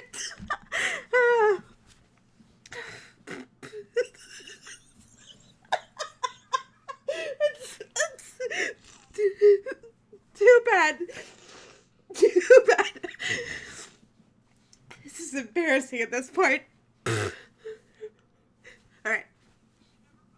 I know, it's like way too embarrassing. It's like way too embarrassing. Okay. It's like all yes. It's just like, hi, welcome to our season. Okay. You see the familiar steed you had as a younger man appear. Solaris. No longer undead. The horse you remember. And it feels a little corny, a little symbiotic. But you hop. Is he a boy or a girl? As you hop on his back, readjusting what little remains you have on your person to your side, you ride into the sunrise. And maybe just because you've all become so unaccustomed to it here in Barovia, to the dim light, to the darkness, to the lack of sun, the sun seems extremely bright. And as it breaks and it starts to rise, 1 second you see Benville, and the next he is gone. You all take a few days in Barovia to remember him and gather what remains you have to continue on in your goals.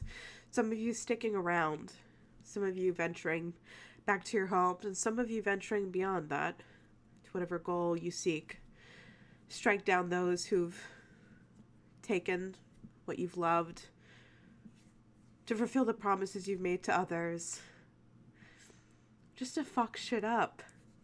You go out, not quite together, but with each other in mind, remembering the time you've had here together, set on the same path, the same goal, the same destiny.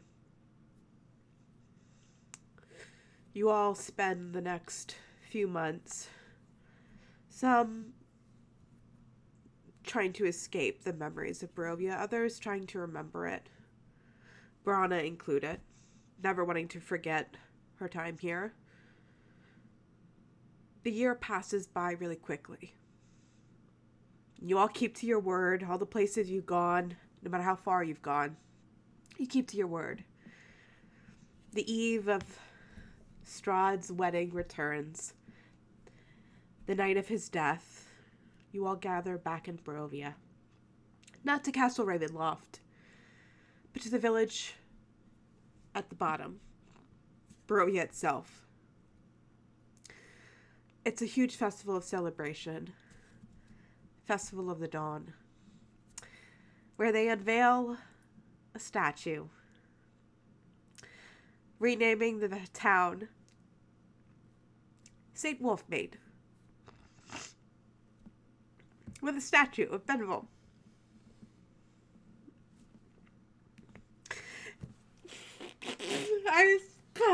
Okay. On its plaque, the village says, "He saved us. The Revenger saved us." And every year you go back. Or you try. Sometimes you miss it. It's okay. You have other things going on in your life, Revengers, but you always go back. You always remember. You always celebrate. Whatever adventures ensue, I guess we can leave open. There's always options to come back, but you never forget the time you spent in Barovia, most of you taken from your homes, where you found your destiny. That's all I got.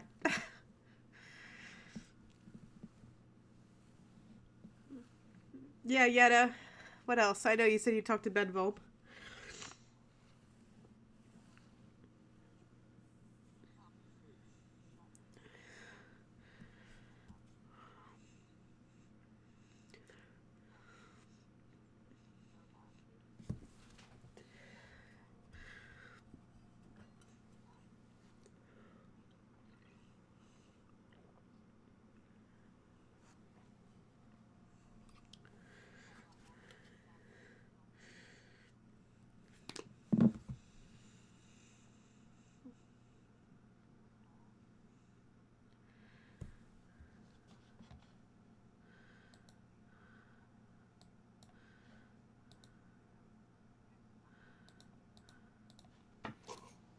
And for a few years, she would be a miserable fuck. Um,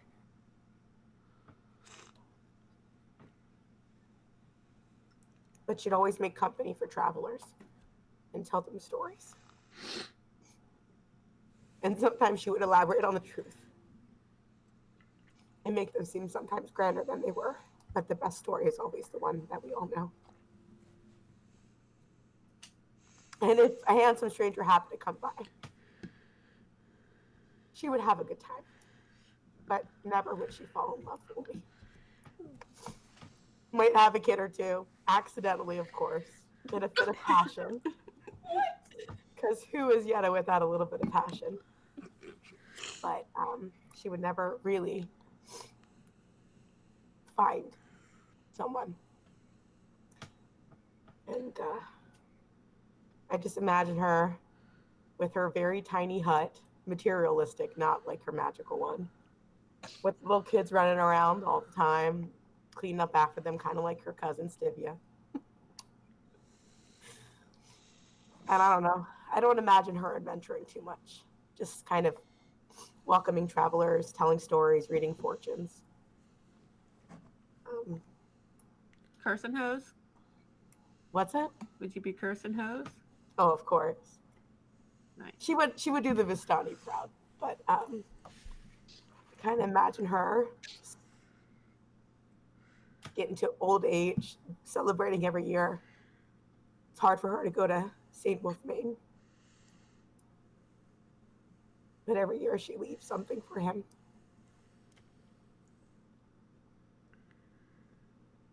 And if her time came of old age or sickness or someone murdering her in her sleep, she'd close her eyes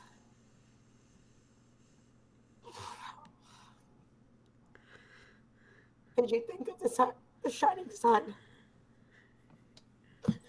and the shivering moon. She would think of Lathander and the Night White Lady, and with all the good that she's done for this place, Barovia, her home, and she hopes it's good enough. She prays she has a place in that protection. She cannot ask to be brought back to her friends, all of them. That is too great a gift to request. She hopes she can be taken to where her mama and papa are.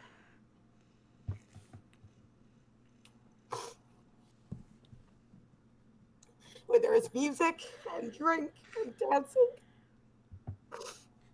Where stories go on, and where I can tell the greatest tale.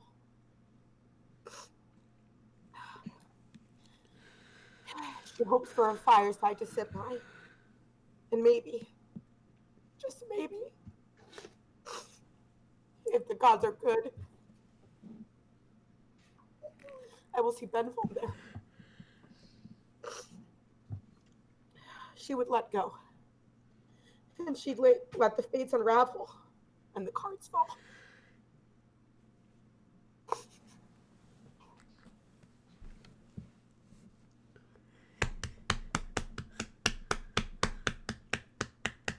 And jumping, stop it. Also, Hugo dies in like 10 years, guys. Because he only lives to like max 75. Oh my god. I hope that So, him and think of that. Esmeralda worked it out. I feel like That that they worked it out for like 5 great years. And they fuck for 5 years. Constantly. Yo, guys, hey, fuck all of you. Fuck me up, fam. Yeah. Crying over a fake game. Who are I'm we? crying over so much smaller things. This is like. Honestly, this week and last week, it wasn't a lot to make me cry, but this is the most valid one. You only I gotta make care the the most Avengers into a about. movie. Wait for your next bad murder, okay? I cried about that too. I'm so sorry, Bartok. Oh, Bartok. Guys, we did it. Strahd. We actually survived. Not only did did we it. survive, we finished a campaign. None of us died or fought in real life. Well, none Holy of us shit. fought with swords in real life. Holy shit. No. Not. So next week is the new campaign. No, I'm No. out. You can't do session 0 without me. No. I don't think I can God, take I'm it, working on my Paige. southern accent. If you try to ditch session 1 with me. No. Paige, what do you need for session 0?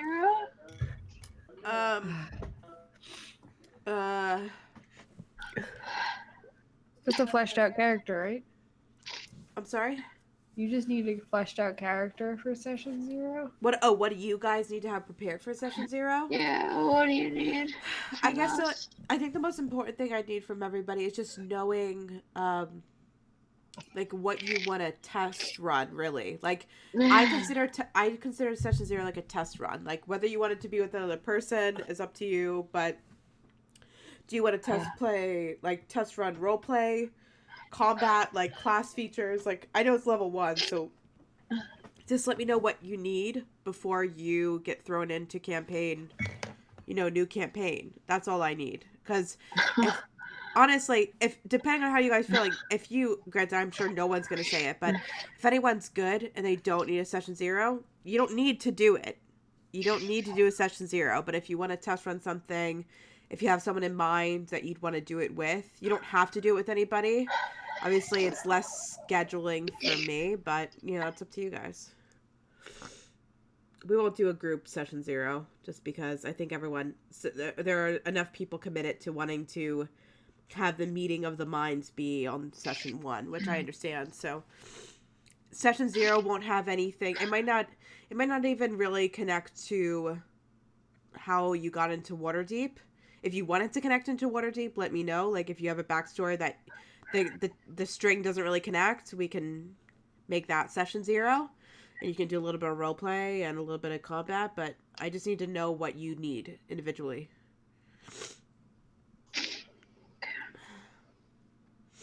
When is session 1? Good question. I don't know yet.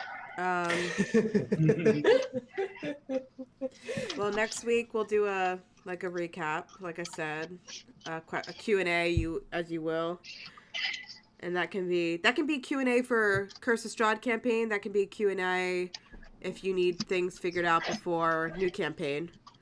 Mainly Curse of Strahd, and then I'm imagining the following week, which is the last week of August, is going to be a lot of like session 0 scheduling, and then maybe like as ASAP we could start on the 4th, which is the 1st of September.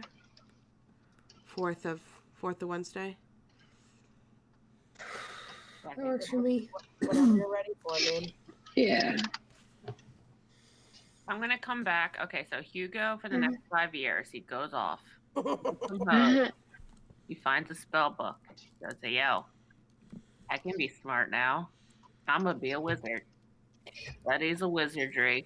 That's why I come back in next campaign. Bold, wiser, wizard Hugo. No. Yeah. I look forward to it. You would need to gain a lot of intelligence. Huh? You would have to gain a lot of intelligence. Well, he got time. Well, he has 10 years. No, At The issue. his old age. he learns the alphabet. Mhm. What was Hugo's intelligence? 9. 8 or 9, right? He's an 8.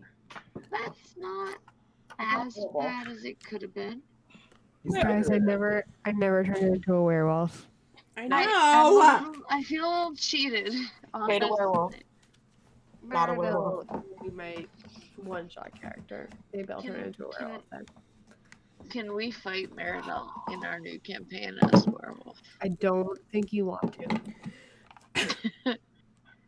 Not You guys- level 1, but eventually. Wait, do you guys want a one shot in between campaign 1 and campaign 2? I just want to summon Greater fucking Demon, honestly. No one else has to be there. I meant more like Meridel can be like a backup or a one-shot character if I need one. Look at my sick tattoo in Colin's video. Hell yeah. Oh yeah, looking good, baby.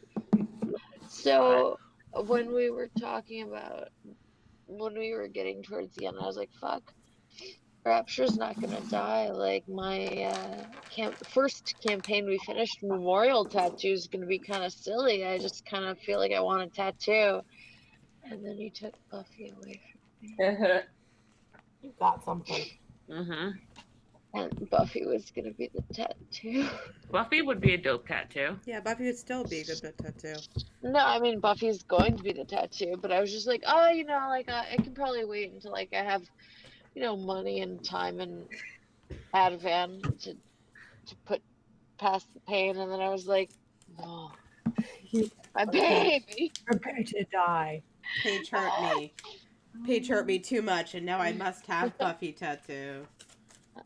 No, I gotta get a session with the guy I want anyway, but like Buffy. I We kind can of do want it, guys. Now we can officially fight all of the Critical Role cast members. No. No, they could actually. They could talk through their tears, like Marisha. Shoddy Travis. I'm fighting Travis Willingham. How does Matt Naked. Mercer stay so fucking Naked. composed through tears? No, not naked, just physically. Oh. If I'm naked. What page? I was saying, how can Matt Mercer talk through tears? It's so composed, you little fucker. I don't know. I had to play act for 2 minutes in a full sob, and it was not nice.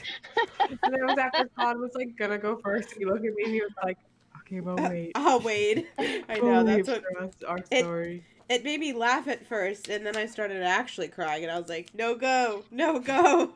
Yeah, I've been crying for like the last hour, so welcome aboard, kids. It sucks. And tomorrow I'm gonna look like a monster.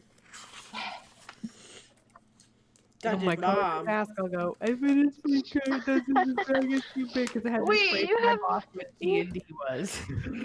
You have you have people that understand what a campaign is. You just send that to your group chat. I have to send it to the D&D chat that I'm scared of. Why are you Well, scared of You them? finished a fucking campaign, and hey, No. Colin, what was the stat? How many groups don't finish Strahd? Like most of them. Suck it, most D&D groups whose mom doesn't love them as much as Paige loves them. I was One of gonna them say, went, how did we "Mom." finish?